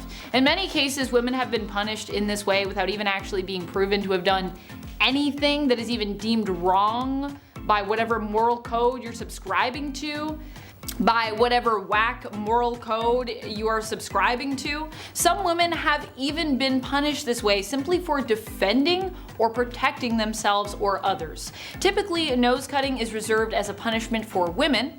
It happened not just in the 19th century, but before and even after that as well. Rule number 10 is going to be follow the moral encyclopedia. For ornery young men and women desperately desiring physical and emotional intimacy, yet having to navigate a dating culture that required them to act a certain way, well, it meant self-help books were all the rage. And women in particular drowned in them, thanks to the fact that these books were often written by hypocritical men and had been used since before medieval time to dictate and instruct women on how to become the perfect submissive little doll. Some examples are Henry Butter's ominous titled Maiden, Prepare to Become a Happy Wife and Mother from 1868, and Hayden Brown's Advice to Single Women from 1899. Perhaps most famously though, on advising the morals of young women was the Moral Encyclopedia by Charles Varl, which had been making young women hate themselves since 1861. It was a bestseller of its day thanks to the marketing that only decent and morally driven women would own it. To prove themselves as that woman, Victorian gals flocked to the bookstores to absorb some menial patriarchal crap that goes as follows. Read no novels, but let your study be history, geography, biography, and other instructive books. Also, trust no female acquaintance, i.e. make no confidant of anyone, because we don't want you ganging up together. Possibly breaking your feeble tongues, having a conversation. Oh, and if you get a pimple, expect nobody to ever love you again. To quote, remember that whereas the character of a young lady is considered angelic, and blemish in it would withdraw the respect men have for you. Rule number 9 is to follow a handbook of etiquette for ladies. Following on a similar sales tactic of gaslighting, only perfect and honorable women know all the rules of etiquette. Oh, you don't? Oh, well, that's such a shame. Now you lose all your honor. You know, though, I can help you out. It's pretty convenient that right here behind me, I have this book I wrote and it has all the rules. I mean, I can give it to you so you can restore your honor if you give me like $30, I don't know. So, what's in this immensely popular bestseller from the 1860s that bullies women? Well, I'm so glad you asked. First up, keep that bling to a minimum minimal mamas, as you should never wear mosaic, gold, or paste diamonds. They are representative of a mean ambition to appear what you are not, and most likely what you ought not to wish to be. You got a problem with that? Well, sucks. Pipe down, because it's better to say too little than too much in company. Let your conversation be consistent with your gender and age. Don't forget to never talk about yourself either, as such discussions cannot be interesting to others, and the probability is that the most patient listener is laying the foundation for some tale to make you appear ridiculous. If you do open your mouth and your choice is to be a dirty joke, girl, BFF, because a double entendre is detestable in a woman, especially when perpetrated in the presence of men. No man of taste can respect any woman who's guilty of it. Oh, my personal favorite. Did you break something while a guest in someone else's house? Nah. As a lady, you can't do that. It's not possible. Pretend like nothing ever happened. Don't own up to it and gaslight your host. At another's house, should you break anything, do not appear to notice it. Your hostess, if a lady, would take no notice of the calamity, nor say, as is sometimes done by ill-bred persons, "Oh, it is of no consequence." Rule number 8 is having a dress for all occasions. Should you not? Well, that's not proper etiquette. As a middle or upper middle class Victorian woman, your job was to spend your day like a Bratz doll, changing every few hours. This is because of the strict etiquette of the time, which dictated that certain dresses were for certain activities, which meant you had to plan your errands around your outfit changes that made it possible for you to run your errands. Isn't that fun? Women would start with the morning time dress, which was relatively comfortable by Victorian standards. However, for us, it would still feel like wearing an iron reinforced tube sock on our entire body. It was simpler in appearance and designed for only the home. Want to take a stroll in the park? Out of the morning dress and into the walking dress. The skirts are shorter by several inches and didn't have a train, so they weren't dragging a leaf pile behind them as they went. The materials were usually rich in color and pattern to be admired amongst the greenery. When women returned home from their daily walk, they would change into dress number 3, or the afternoon dress for receiving visitors or visiting others. The skirts had a longer train and the neckline was usually a little lower. After some visiting time, dress number 4 gets whipped out for dinner, and it was the most formal of all casual dresses. Usually silks, satins, velvets, exactly the type of precious material you want to spill food on. Ball gowns weren't for regular wear, but they were required for fancy occasions, so you had to own them too. Rule number 7 is to mourn properly. Another dress all women owned was an all-black mourning dress. They kept these bad boys on lock for whenever someone died, which was arguably something to look forward to in the Victorian era. Thanks to Victoria being the most extraordinary and dramatic woman of all time when her husband Prince Albert died in 1861, and she spent a bajillion years dressing like a vampire and wearing black mantillas, it set this bizarre fashion and mourning standard that metamorphosized into literal rules. If one was to ignore these rules, it was seen as incredibly offensive to the deceased. Self-help books dedicated to making men and women better at exerting dramatic woe were pretty common to see on bookstore shelves. So, a mourning rule for women was, should her husband die, the widow is expected to mourn for no less than 2 years, while mourning for parents and offspring only lasted a year. Relatives such as grandparents and siblings would only get 6 months. They dole it out like family inheritance. Is a little weird. Queen Victoria had favored black crepe, and it became one of the only fabrics that was permissible for mourning clothing. Luxurious silks and satins weren't permissible, only itchy and abrasive materials that chafed the sadness right into you. Women would often wear merino or cashmere instead. No jewelry or ornamentation was permitted unless it served a functional purpose like a button or a clasp, or unless it was a bunch of the deceased's hair and teeth braided in a pattern together in the jewelry. Don't forget your big black hat and grandma's doily tablecloth you dyed black to throw over your face and body. Enjoy looking like a corpse for 2 years. Rule number 6 is to glove up. We love to joke about the whole, oh no, if you show your ankle, you're a Victorian W word. But weirdly, hands were actually way more of an issue. The ankle thing was just because men were still trying to look up women's skirts, even when they were so long the ends of them entered a room 15 minutes after the wearer did. Fingers were actually the gasp-worthy thing of the day. It was considered highly inappropriate to walk in public spaces with uncovered hands, and would draw a lot of ill repute to those daring damsels who did. In fact, women's hands were so scandalous, both written and unwritten rules of Victorian etiquette unanimously agreed that if a man and a woman happened to be walking on an unevenly surfaced road, it was the one and only time that he could take her hand if they were unwed. Funny that that the only permissible contact between the couple, the yet to be engaged, is to prevent her needing to be picked up from a Victorian pile of mud sludge. It does not matter where you are headed outside of your home, you must wear gloves, which weren't just a popular fashion accessory, but as stated, social necessity. Like every other item a woman could wear in this era, there were many kinds of gloves based on the occasion. For example, daytime was for short gloves, which usually bore designs, embellishments, whereas in the evening, gloves had feathers, satin ribbons, and other super flammable decorations. Rule number 5 is the modest dip. Because we're on the topic of acceptable fashions and modesty, a Victorian woman taking a dip at the beach pretty much looked the same as 4 burly men sitting in an ice fishing hut in Alaska. First of all, this was something only middle and upper middle class people could really do, as it required money. You had to rent bathing machines, which looked like outhouses on wheels, but were really covered carriages that drove through the shallow water of the beach. There was a hole in the bottom that the ladies could stick their legs into, or sometimes submerge their whole body, but that was ill-advised. Not because the water was filthy, which it was, and riddled with corpses and poison to boot, but because creeps could come swimming up and see your bare legs. Can't afford the traveling outhouse? Well, no beach for you. Rule number 4 is wife sales, a real legal way to obtain a divorce in stuffy Christianized England. Divorce was unpopular, detested, and openly deterred in those days. Seeing as you were discouraged from intercourse with your partner, married them when you barely knew them, and could barely spend time alone with one another, it was a pretty popular request. You would have to sit listening to the clock tick and his nose being clogged but him not blowing it for the 444th night in a row while you disassociate staring into a fireplace. What the hell did people expect? Of course you want out. You don't even know his middle name. Attaining a divorce in the early 1900s was an expensive undertaking, however. So, those who couldn't afford the legal fee sometimes sold their wives to the highest bidder. It was often done with the full consent of the wife, who was usually bought by her family, a new lover, or a female friend. It was an amicable way to say, this was a mistake, get out of my house, good luck and prosper. Rule number 3 is no flirting. As stated, you were really not supposed to flirt, and flirting to the Victorians included eye contact, talking to one another, looking at another person, breathing their air, knowing their name. Maybe the last one is dramatic, but you get my point. You wanted someone, you had to wait until you met them 4 or 5 times, then you could look at them, run into them a couple more times, then maybe request a dance at a ball, and you get one of those a couple times, then maybe you get a sit-down chaperone visit, maybe a walk in the park, and a couple more ball dances. Then you can propose. But even then, a Victorian maiden could not be trusted alone with her fiancé lest her dainty, fluttering hand rest on the arm of her intended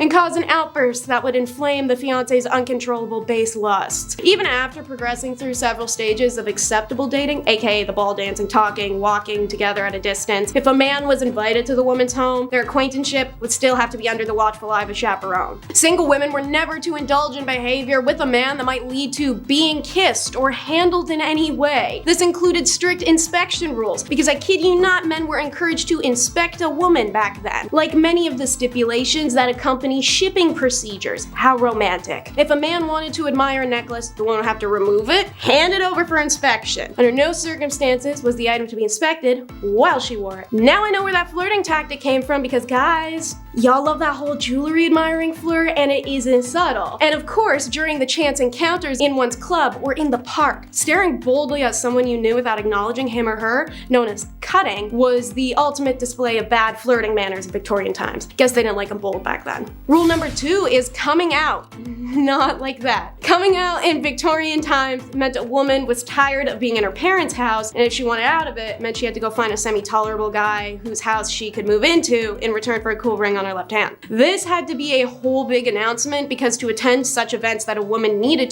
to meet a potential suitor, she required the explicit permission of her mother. Only after stating her intent could the chaperones be organized, because she can't go alone. Think of Bridgerton. Rich families might accompany the announcement with a series of parties or even a royal visit. Middle-class families might hold a celebratory feast. Lower-class families might not formally celebrate the announcement at all. Instead, the young woman just changed her appearance to show availability. This could be putting up her hair, donning a long dress, and accompanying family members to social events like church service, church dinners, festival balls. Coming out was best done during the in-season, a literal term. It meant the 4 months from April to July where where the upper class families up and down the country would send their teenage daughters to London. After flocking there en masse, the upper classes would congregate a series of balls and dances for the purpose of meeting, matching, and reproducing the next generations. At these events, the race was on to find someone with whom to make love. Again, this phrase of whose meaning has changed considerably over time. Making love in the Victorian age meant seeking out someone who might one day come to love you. This was done by eligible bachelors going up to girls' chaperones, giving them a little card, requesting a dance with her. Her dance cards would be stacked in cue order in which the men got their dances, and they were only allowed 3 per woman. End of the night rolls around and our maiden will choose if she liked a suitor and have her chaperone return the card to indicate, oh yeah buddy, it's on. Rule number 1 is how to travel, aka how not to have fun. Here's your duties when you're traveling as a Victorian lady. Listen up, take notes. Dress appropriately. This is usually a dress similar to the morning gown, lighter and easier to move around in, but most importantly plain and understated with few details. They would accessorize with dark leather gloves, straw bonnet, and of course, a travel corset, which was apparently said to be much less restrictive. Pick your seat carefully. It was customary for a woman traveling alone to choose a seat either next to another woman or an elderly gentleman. Women traveling alone were seen as prime targets for pickpocketers and thieves. It was usually only done to poor women without chaperone options, but all women, rich or poor, were instructed to keep only a small amount of customary spending cash on their person and give the bulk of their dough to their driver or escort to keep safe. Speak when spoken to, as only men were allowed to spark conversation with a lady, never the opposite way around. Women were expected to respond politely and accept invitations to the refreshment saloon, even if they didn't want to go. That's because of the next rule. Never ever be rude while traveling, especially alone. It was imperative a woman act with the utmost class, even if being accosted by a persistent male passenger. But make sure you don't pester him. If a woman is traveling with a male companion, it's not appropriate to ask him such questions as, when do we get there? How far is it? You know you're making the wrong turn. Yes, you are. I know you are. I've been this way before. Look, that was the wrong way. How much time do you think that wrong turn added? Do you want to stop and grab something too? Yeah, no, strictly forbidden. Can't do that crap. But don't forget, you're also a babysitter to the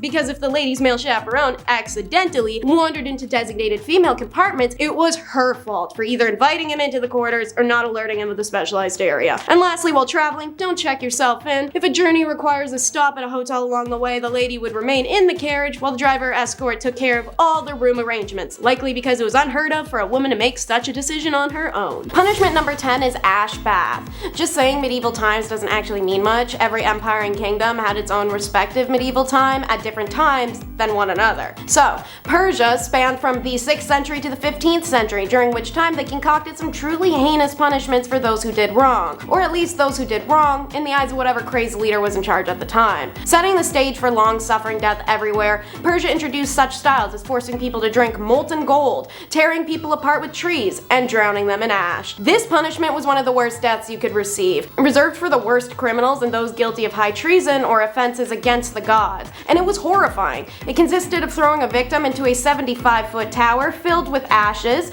You'd break a couple of bones, but it was a soft landing. From outside the tower, large hand cranks were spun by a team of men, sending the ashes flying and disrupting the solid pile so that the victim was pushed deeper and deeper down the tower, suffocating on burnt ash until they drowned in it. If you've dipped your toes in the Bible, you may know there's quite a few people that got this sentence in there, such as a corrupt Jewish priest whose family isn't allowed to bury his remains with a bunch of sassy snaps added. However, the concubines caught planning coups against their leader on several occasions met this fate too. Punishment number 9 is the evil field. So medieval Rome is characterized by the break with Constantinople and the formation of the Papal State, with technically ongoing until its collapse, which marks the beginning of Europe's medieval period. On the topic of being buried while still breathing, the Romans also enjoyed dumping people into holes alive in their medieval times. One famous example is the Vestal Virgins, the priestesses of the hearth goddess Vesta, who were sworn to chastity. However, should they break that chastity vow, they had a special acre of grass dedicated just to burying them alive. Like most deaths, Romans like to make a big show of it, and the Vestal breaking her virginity vow would naturally be the Sunday matinee. They had an entire little ritual. She'd be carried on a litter throughout the city in the nude until they reached the Campus Secularis, aka the evil field. There, an underground chamber awaited in which she'd be lowered into and sealed inside alive. There was only one ever known instance in Roman history where a Vestal Virgin wasn't slain for breaking her vows, that would be Julia Aquilia Severa, the wife, then ex-wife, then wife again, of Emperor Elagabalus. It's believed that Julia reigned with him until they were killed in the year 222, but who's to say they put Julia in the ground after. Punishment number 8 is the finger cinch. China's medieval period was between the fall of the Han Dynasty in 220 CE and the fall of the Mongol Dynasty in 1368 CE. Famous in the Chinese feudal dynasty, this form of punishment was specifically made for the woman who did not obey her master's command. Master can be taken literally, should it be a concubine or a servant, but also figuratively like her parents or husband. The offenders have to put their fingers inside a specialized tool which look like interlocking combs. The device would then squeeze the fingertips, causing immense pain and loss of circulation. If the victim faints, ice water would be thrown on her as a wake-up call. The punishment would continue until the victim was deprived of all their strength. The device was prepared in every shape and size to crush the fingers of any female, so she may ultimately surrender to male prejudice. Punishment number 7 is the four witnesses. The Ottoman Empire was born very shortly, around 100 years at most, before the European medieval period started. As stated, it began when Rome broke from Constantinople, and thus it finished alongside the other European nations in the 16th century. How they punish adultery is akin to many cultures. Man cheats, no punishment. Woman cheats, world must be ending. The Ottoman criminal code did not distinguish between fornication and adultery. Zina was the word used for both, and both were unacceptable from a woman of any kind. And when caught in an alleged act of zina, in order to ensure the women were not wrongfully accused, the accusers required to produce 4 witnesses of good standing that actually observed the act of intercourse as it was happening. Imagine that. You walk in on your wife in bed with your best friend. So you have to run yelling into the streets for 4 people to come right now and see them while they're still hurriedly dressing, so you have some chance of getting her punished. However, even if you do manage to pull off 4 witnesses, if the witnesses can't be found at the time of the woman's trial, then the accusing husband will be flogged 80 stripes and ignored. So what I'm hearing is, as a cheating wife,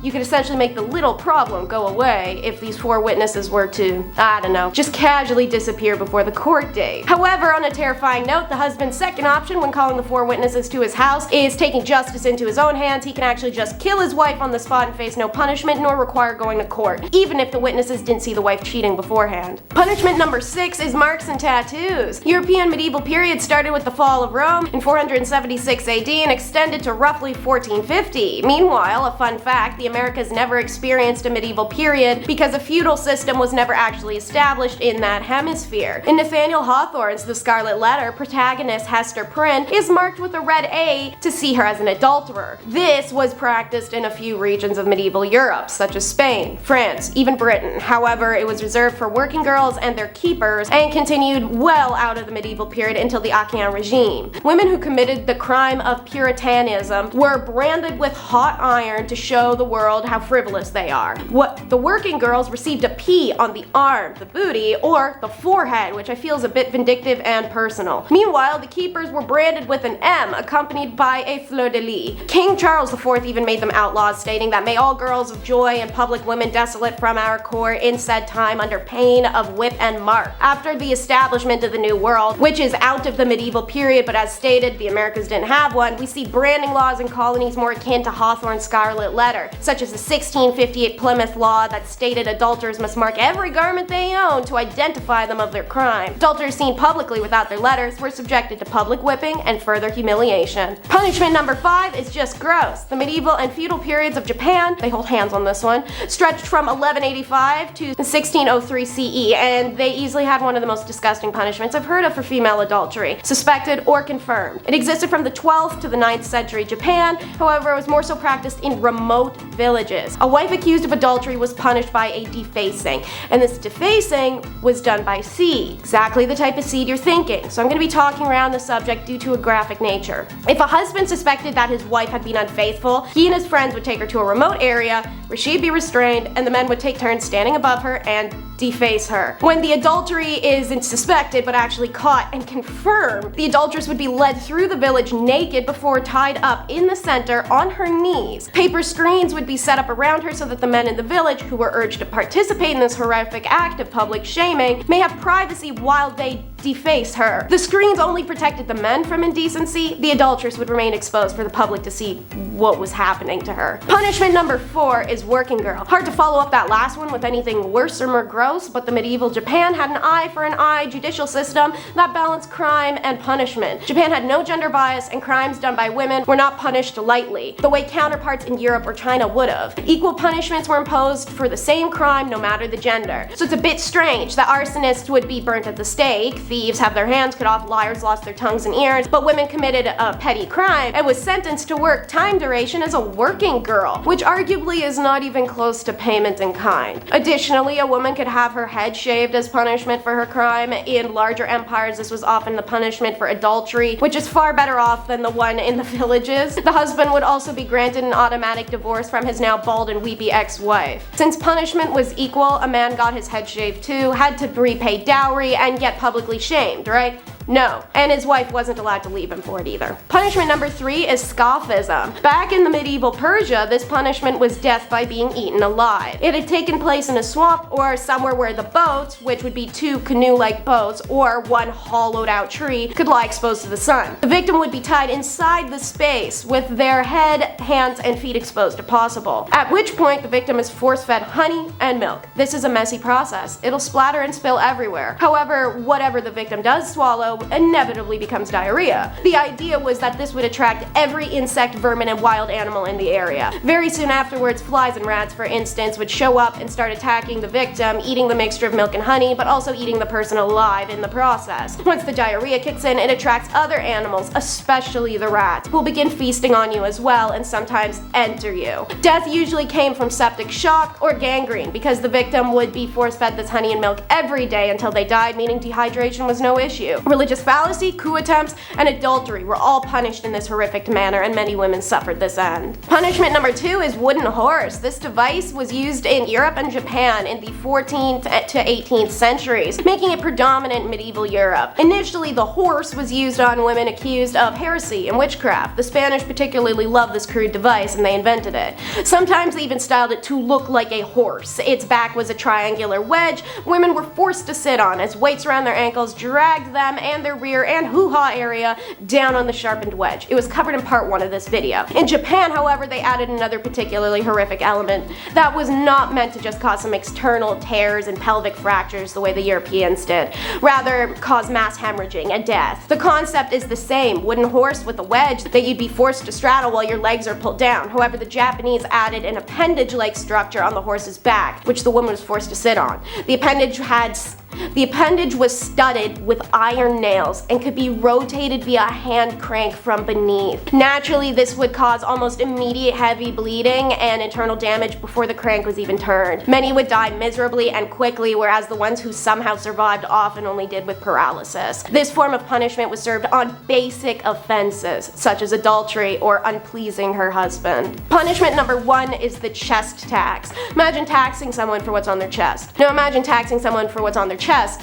and for them trying to cover it. Over in India, this was a reality imposed by the king of the erstwhile state of Travancore, one of the 550 princely states that existed in British-ruled India. The chest tax was imposed on lower-class women if they covered their chest in public, and it was to discourage them from doing so. The purpose of this tax was to maintain caste structure, said Dr. Shiva K.M., an associate professor of gender ecology. Social customs on clothing were tailored to a person's caste status, which meant that they could be identified by merely how they dressed. The village legend of Nangali is about a woman who supposedly cut off her girls in an effort to protest against the caste-based chest tax. Nangali belonged to the Abhava caste. Her community was required to pay the tax alongside many other lower castes, but villagers say she decided to protest by covering her chest without paying the chest tax. When the tax inspector heard she was refusing to pay the tax, he went to her house to ask her to stop breaking the law. She still refused and instead cut her girls off her chest in protest instead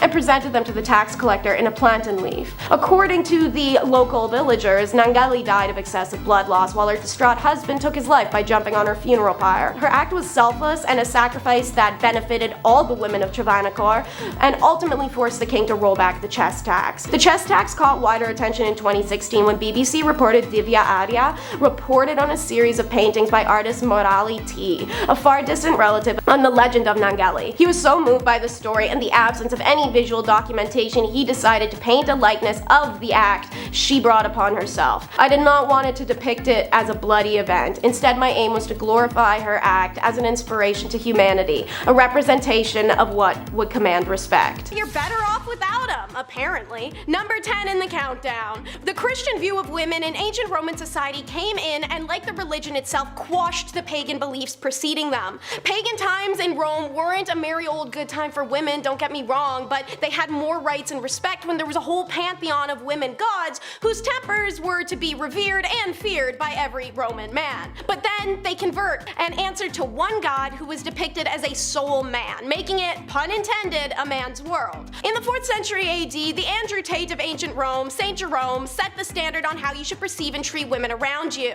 If your wife has a bad temper, or if she's stupid, or if she has a birthmark, or if she's haughty, or if she has a foul breath, you'll only learn these things after marriage. You always have to tell her how beautiful she looks. If you so much as look at another woman, she feels rejected. You have to bow down before her and call her my lady, and you mustn't forget her birthday. It's worse if she's pretty than if she's ugly, because then you have to constantly be on your guard. Honestly, try and tell me you can't picture some old Roman bald dude in a toga, like white beard, one of those stupid teak tables, wearing the oversized podcast headphones, saying that exact tirade while like Joe Rogan is sitting across from nodding like, yeah man, yeah, that's what's up. Hey dude, kinda makes sense that you're only gonna find out about her personality after you married her, when y'all don't even know each other when you get married and you bought her at a bride auction like she's a cow for your farm. So, according to St. Jerome, it was better to be alone with God than in the company of a woman. Guess God is a woman, because he was found in bed having an affair with a married one. Oopsies, hypocrite. Do you want to learn more about hypocrisy in the past? Because there's a ton of it. Subscribe to The Hive to see our regularly released history videos. Alrighty, that was a beautiful segue into number 9, the discussion of how women in ancient Rome could be worshipped but never equal. As stated, while Roman society may have been dominated by men, their original godly pantheon was anything but. They bowed to powerful women, begging for mercy or pleasure from their female goddesses. Part of the appeal of Christianity was bowing to a woman no longer. They finally became obsolete, powerless. But they were anything but powerless in the era of Roman paganism. Of the 3 supreme deities worshipped by ancient Romans, only one, Jupiter, the king of gods, was male. The other 2 were Juno, the chief goddess and protectress of the empire, and Minerva, Jupiter's daughter, the goddess of wisdom and war. The Vestal Virgins, aka priestesses of Vesta, were ranked among the city's most important residents, having been appointed to this role before puberty, remaining chaste for the next 30 years of their lives. These 6 virginal women held sacred duties like preserving the hearth fire, and Vesta's temple, as it was believed if the fire died, so would Rome. That's a pretty serious job. They also had the most important duties in the kingdom, such as safeguarding the wills of the wealthiest and most prominent Romans, such as Julius Caesar himself, because women were more trustworthy than men, but they weren't to be trusted. Okay, anyway, the priestesses' religious significance gave them unusual power and influence, and they occasionally used it, as when they intervened to save the young Caesar from the dictator Sulla. This worship of women and deifying them into earthly roles such as the Vestals had been the saving grace of women's rights in the horrifically male-centric Roman society. Unfortunately, as said, it was swept away in the name of man. Okay, a break from sad lady facts. For number 8, let's cover warrior women. Yeah, now that's more like it. So, from the northernmost tip of the border with Asia, plenty of ancient European armies were happy to welcome women into their ranks. But historians always agree upon one exception where the army and navy were almost 99.9% men. Can you guess who it is from the title of the video? Women may have been banned legally from joining the army, but your average Roman soldier would have seen their fair share of female combatants, as well as their own women on the home front. Professor Valentine J. Belfiglio shared that Roman women were capable of close combat as well. Not only were they frequent competitors in gladiatorial shows, but they, like the women of the clans fighting against the invading Romans, were known to take up arms in warfare, albeit in a non-official, unsanctioned capacity. History tells of a few of these women, such as Cloelia, who in 506 BCE freed herself and 20 others from the Etruscan camp and swam them home through enemy spears. For her courage, the Romans erected a bronze equestrian statue with the heroine seated upon it. Belfiglio notes, on the highest point along the sacred way. When the Carthaginian general Hannibal was invading, women and men inhabitants fought valiantly, and they burned his siege engines together. Hannibal would later face and lose to the honored Busa, who aided Roman fugitives from his war regime. So, in summary, women may have been banned legally from joining the army, but your average Roman soldier would have battled against and sometimes besides women despite that. The name game! It's number 7 in the countdown. Women, like a lazy boy chair, an ice maker, or owning a cat, were possessions in ancient Rome. And so, like the college roommate who complained if you moved their toaster 2 inches to the left, they put their name on it. Not in a label maker fashion, more so in a recycle fashion. From the moment of their birth, women were viewed under male authority. Therefore, the name of a baby girl would be close to her father's. For example, Claudius may have a daughter named Claudia. Augustus becomes Augusta. Constantine, Constantina. Okay, so maybe the rule was just whatever the last letter was, swap it to an A. Ironically, this is why a lot of women's names end with an sound. Talk about making historical waves, seeing as our society still inherently perceives names with that ending as sounding feminine. As the empire grew older, women in the ancient Rome were granted more freedom, often by sheer number of children they bore. 3 children could allow a woman to become independent. Independence meant no more naming your kids after their dad, which isn't fair anyways because I'm sorry, but who carried this kid for 12 months and then had to push it out? Thus, daughters started being named after goddesses, their mothers, their aunts, and plants. Anyways, number 6, once you were old enough for baby time, you were married off, and when that happened, you donned a stola. In my recent video, the top 10 messed up marriage traditions in ancient Rome, I explained the Roman marriage ceremony and also the garb worn. The flammeum was an egg yolk yellow veil worn by brides that they would lift from their face and hair in preparations for vows, to instead fall down on their shoulders and biceps. This placement of the veil signifies her donning the stola. The stola was a type of long overlay. Sometimes it was in the form of a dress itself, but oftentimes it was an additional soft and light drape of material. It was worn by married and respectable women and was also associated with modesty. For those who could afford it, a stola with decorations around its neckline was available. This trim could be patterns, embroidery, beads, and motifs. When initially introduced, the stola was a preserve for the upper-class patrician women in the early republic. But over time, the right and then the absolute expectation to wear it extended to the lower-class women. The palla, a rectangular shawl, was also worn over it as a cloak and draped over the left shoulder. Any women who were convicted of adultery or were working girls or actresses were forbidden to wear a stola in public. Part of what dictated the stola, however, was number 5, the stupid Oppian Law. So, in 215 BC, the Roman men who were overtaxed passed the Oppian Law, named after Gaius Oppius, the tribune of the plebeians who instituted it, and it was passed 1 year after Rome's catastrophic defeat at the hands of the Carthaginian general Hannibal. To summarize it in the laziest terms, Oppian Law was initiated by a group of poor people seeking revenge against the wrong source. Instead of trying to coup their government for the taxation, they lashed out at women and their already minimal freedoms. This new Oppian Law limited Roman women's allowance to ½ an ounce of gold and prohibited them from wearing dresses, multicolored garments, or anything with purple borders, as purple dye was very expensive. It also prohibited women from riding in a carriage except on a long journey, pregnant or otherwise. 20 years after it's imposed, Marcus Fundanius and Lucius Valerius, the tribunes of the people, brought a motion to repeal the Oppian Law. Noblemen came forward hoping to persuade or dissuade them. A crowd of both supporters and opponents filled the Capitoline Hill. The matrons and maids of Rome, whom neither council, shame, husband, and father's orders could keep them at home, proceeded to blockade every street in the city and every entrance to the forum. As the men opposed and came down to the forum, the women tried to reason with them to let them too have back the luxuries they'd enjoyed before. The Republic was thriving, and that everyone's private wealth has increased with every day. When the speeches for and against the law had been made, even more women poured into the public the next day when the vote was to be cast. Together, they besieged the door of the Brutuses, who were vetoing the decision to repeal the law, and they didn't stop until the tribunes changed their minds. The women of Rome, as a collective, forced the men to repeal their biased law. Number 4 is a bit of a strange one. It's what's best. Wealthy Roman women didn't believe in breastfeeding their own children. Instead, they handed them over to a wet nurse,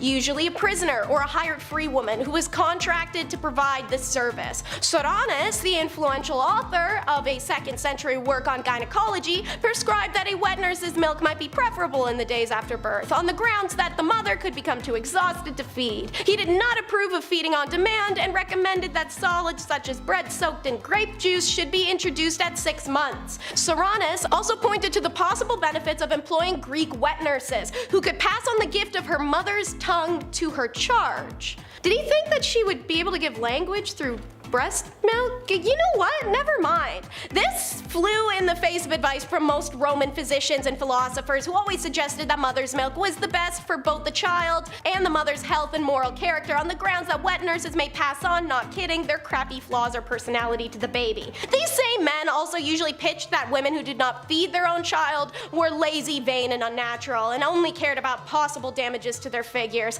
The hatred of women was very real. Alright, well, let's get away from the terrible medical beliefs of ancient men. Number 3 will be the OG hair extensions. Historical evidence from Pompeii suggests hairdressing shops known as torresos existed. It makes sense. Roman women did have certain hairstyles expected of them based off class or marital status. E.g., unmarried women put their hair up in woolen bands when going out and added a gauzy hair veil to boot. While single women were expected to have their hair up, it doesn't mean it couldn't be styled. They pepper in braids, twists, and curls. More noble or prestigious women could arrange their hair more elaborately in various styles, such as long curls and waves. The curls would be made by dipping tongs in fire. Cool, right? But one specifically weird little tidbit is that brunette, ginger, and raven hair Roman women had a fixation with blonde hair. This interest was caused when Roman warriors brought back captured women from France and Germany and quickly became incorporated into the imagery of their gods and goddesses, who oftentimes had dark hair or the more heavenly and revered color of ginger before this point. The Roman ladies would dye their hair blonde with pastes and powders in order to copy the blonde hair of their working girls and captives, but the color would eventually come off as they hadn't figured out the chemical composition to permanently bleach hair yet.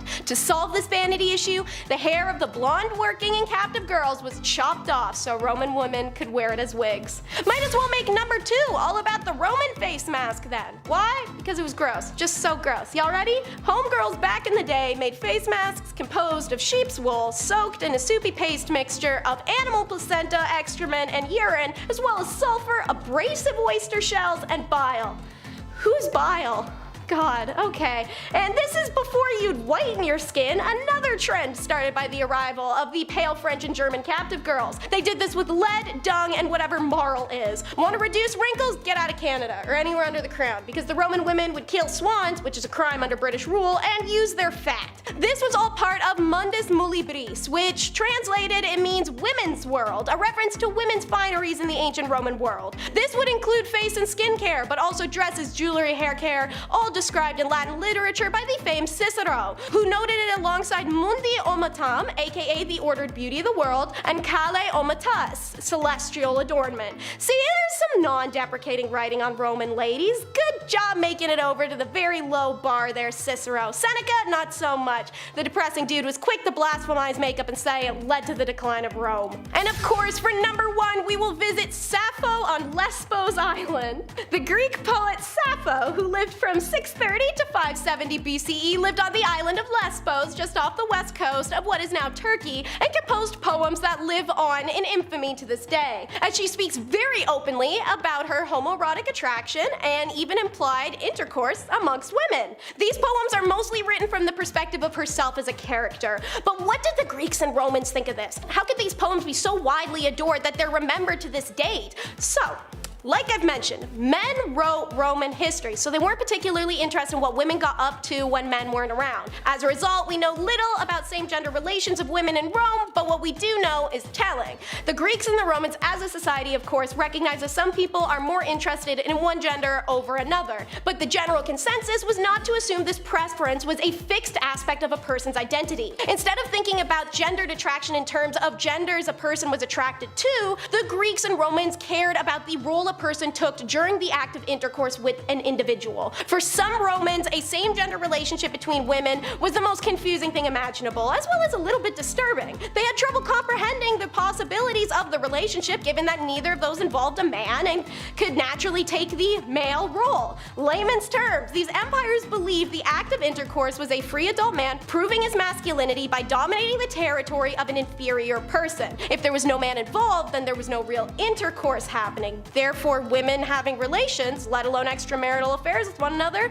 wasn't something men needed to worry about. And at number 10 is jewelry making. Egyptians saw deep spiritual significance in their jewelry, but also had a love of aesthetics. And those two things combined to create some of the most unique and lavish jewelry found in history. Worn to ward off spirits, protect health, bring good luck, and more, there were even certain colors and designs that were associated to certain gods and powers. And so, Egyptian jewelers followed very strict rules regarding the mystical aspects of their jewelry creations. While a woman usually would not be a metal worker in Egyptian society, it was very common for her to be making jewelry. The tools were smaller and the process required less heat and thus less danger for her. Metalwork techniques included precious metal sheets that were cut and shaped, notched together. Wire work was accomplished through strip twisting. Pieces could be held together with this wire stripping system or crimping techniques. These strips were also how link chains were accomplished, as well as the securing of beads or the backs of earrings. And for jewelry designed exclusively for burial, the metal was often quite thin, as the jewelry of the deceased was not subjected to the wares of everyday life. Precious stones, ivory, real flowers, and shells were all common ornaments, as was name engravements, but it was more common with royalty. Jewelry makers were women of high status due to these contributions and the revelry jewelry held in ancient Egypt. For number 9,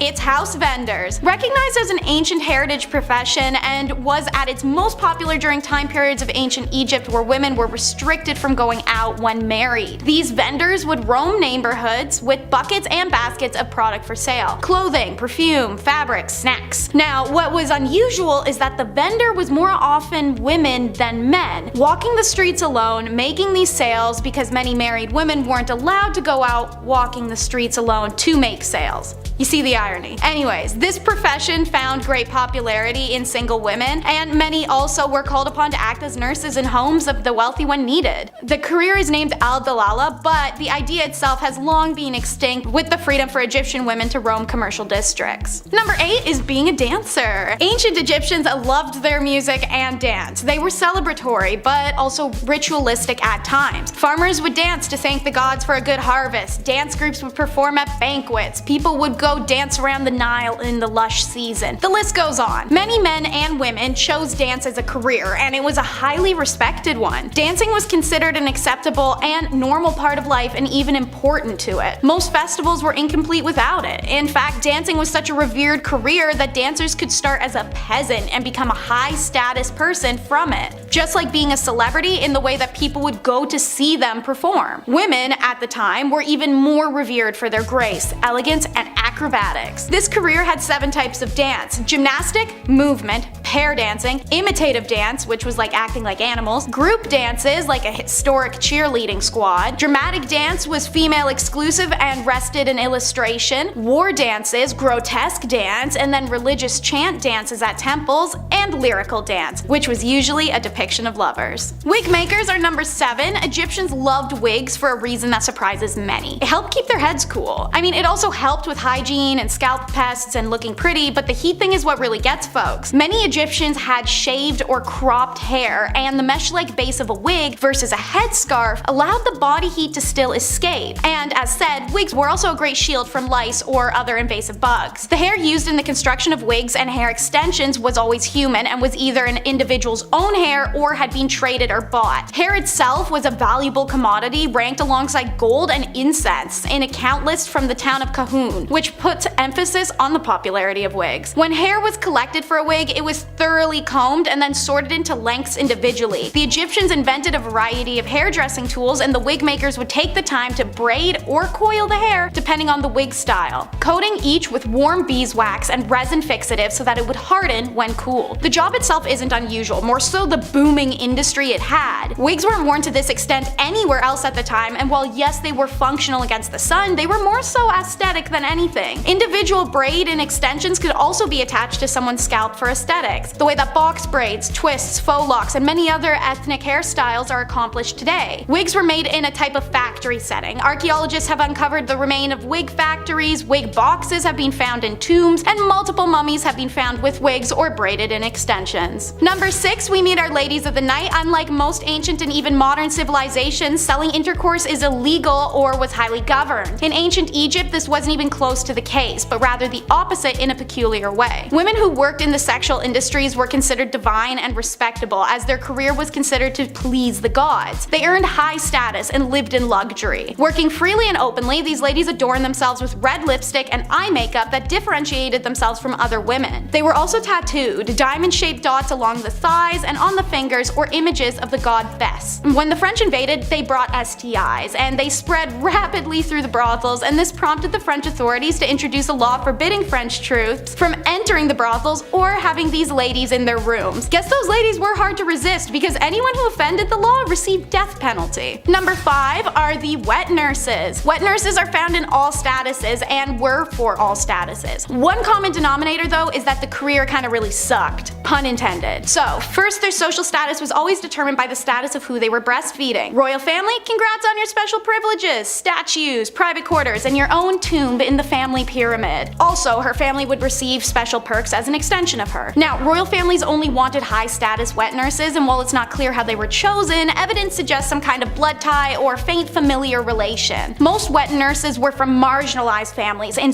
lower socioeconomic statuses and worked under conditions and pre-definitive wages. Wet nurse requirements for any status were intense. She'd have to have given birth at least twice, have a large but healthy body due to the belief that large bodies were more nourishing. Despite that, her breasts should be medium. Too small, not enough food. Too big, the baby's spoiled. In addition to all of these prerequisites, the wet nurse should be sweet-tempered, affectionate, and responsive to her charge. She should also abstain from intercourse because it could reduce her affection towards a child, and they also said no alcohol. A good call, knowing what we know now. Wet nurses were women exploited for the products of their bodies. As slaves, they were coerced for their milk. As lower social status women, they were employed for their bodies to enhance their inadequate domestic status. Even her own household suffered physically and monetarily if a wet nurse defaulted or failed a contract. On the same page, surrogates are number 4. This is a widespread practice in Egypt. The first story of surrogacy found in Genesis 16 of the Bible was the story of infertile Sarah having Egyptian Hagar carry her child for her and her husband Abraham. Even Egyptian pharaohs had used concubines to produce heirs. They often married their sisters or aunts, and children born of these marriages were most of the time not in great or functional health and wouldn't survive. Any child born of a concubine for a pharaoh was accepted as his lawful offspring. Now, they were quite limited in their rights, and they could only inherit the throne in case of the absence of another more entitled heir. Surrogates experienced similar contracts and status leveling as wet nurses. They were desired to be mothers already, have a bigger, healthier body, and naturally beauty was a desired element as well. Women of low status who made a career of surrogacy often died in childbirth or from hemorrhages due to the repetitive birthing process, but for some, it was the only career they could have. Priestress is number 3, and so while it was a male-dominated field, many women were employed as a priestess or a high priestess at the temples around Egypt. Mostly from upper status, many were married to the priests, which they owed their position in society. Despite this, they played roles in the temple rituals, such as servicing goddesses Hathor, Neith, and Pakhet, or working as dancers, musicians, singers, and acrobats in the temple. The most important priestess was known as the god's wife Amun. This woman was usually the daughter of the pharaoh or sometimes his wife. She usually held a very high position in court and performed important rituals to honor the god Amun. The priestess was in charge of managing the gods' affairs, attending to ritual dances and performances, shaking their rattles and rattling their necklaces, which were long and heavily beaded objects. By the beginning of the New Kingdom in 1550, the title Chantress of Amun was used, and it was usually the wives of the priests who gained these elevated positions as well. The concept of a woman as a priest was unheard of in many kingdoms. A high priestess and the reverence and traditions of female gods being led by women were unusual to outsiders of Egypt, who oftentimes restricted most priestly activities to just men. And number 1, it's the female physician. Egypt is a difficult one with historians. There's been a lot of largely ignored discoveries discoveries due to the opinions of those who found them. The evidence of women in ancient Egyptian medical fields is part of that because, as it turns out, their physicians were actually primarily women. Evidence shows women in the medical profession going back into early dynastic period Egypt when Marital was the royal court's chief physician in 2700 BCE. She was the first female doctor known in world history, but there is another unnamed female physician who is listed to be the head of the Temple Neith Medical School in 3000 BCE, so maybe not. But either way, the first female doctor was in ancient Egypt. Women were highly respected throughout Egypt's history, and many of their goddesses represented facets of health. Neith has been associated with the invention of birth, and Hathor represents fertility. 4 deities associated with healing are Heka, Sekhmet, Serket, and Nefertum, which are all female. So, bizarre claims you may have heard that no women are involved in Egyptian medicine don't accord with the values of their civilization, which were incredibly equitable. By this reasoning, there were no women involved in anything of note anywhere in the world until the modern era, because history books make no mention of their contributions. But it's all up to say.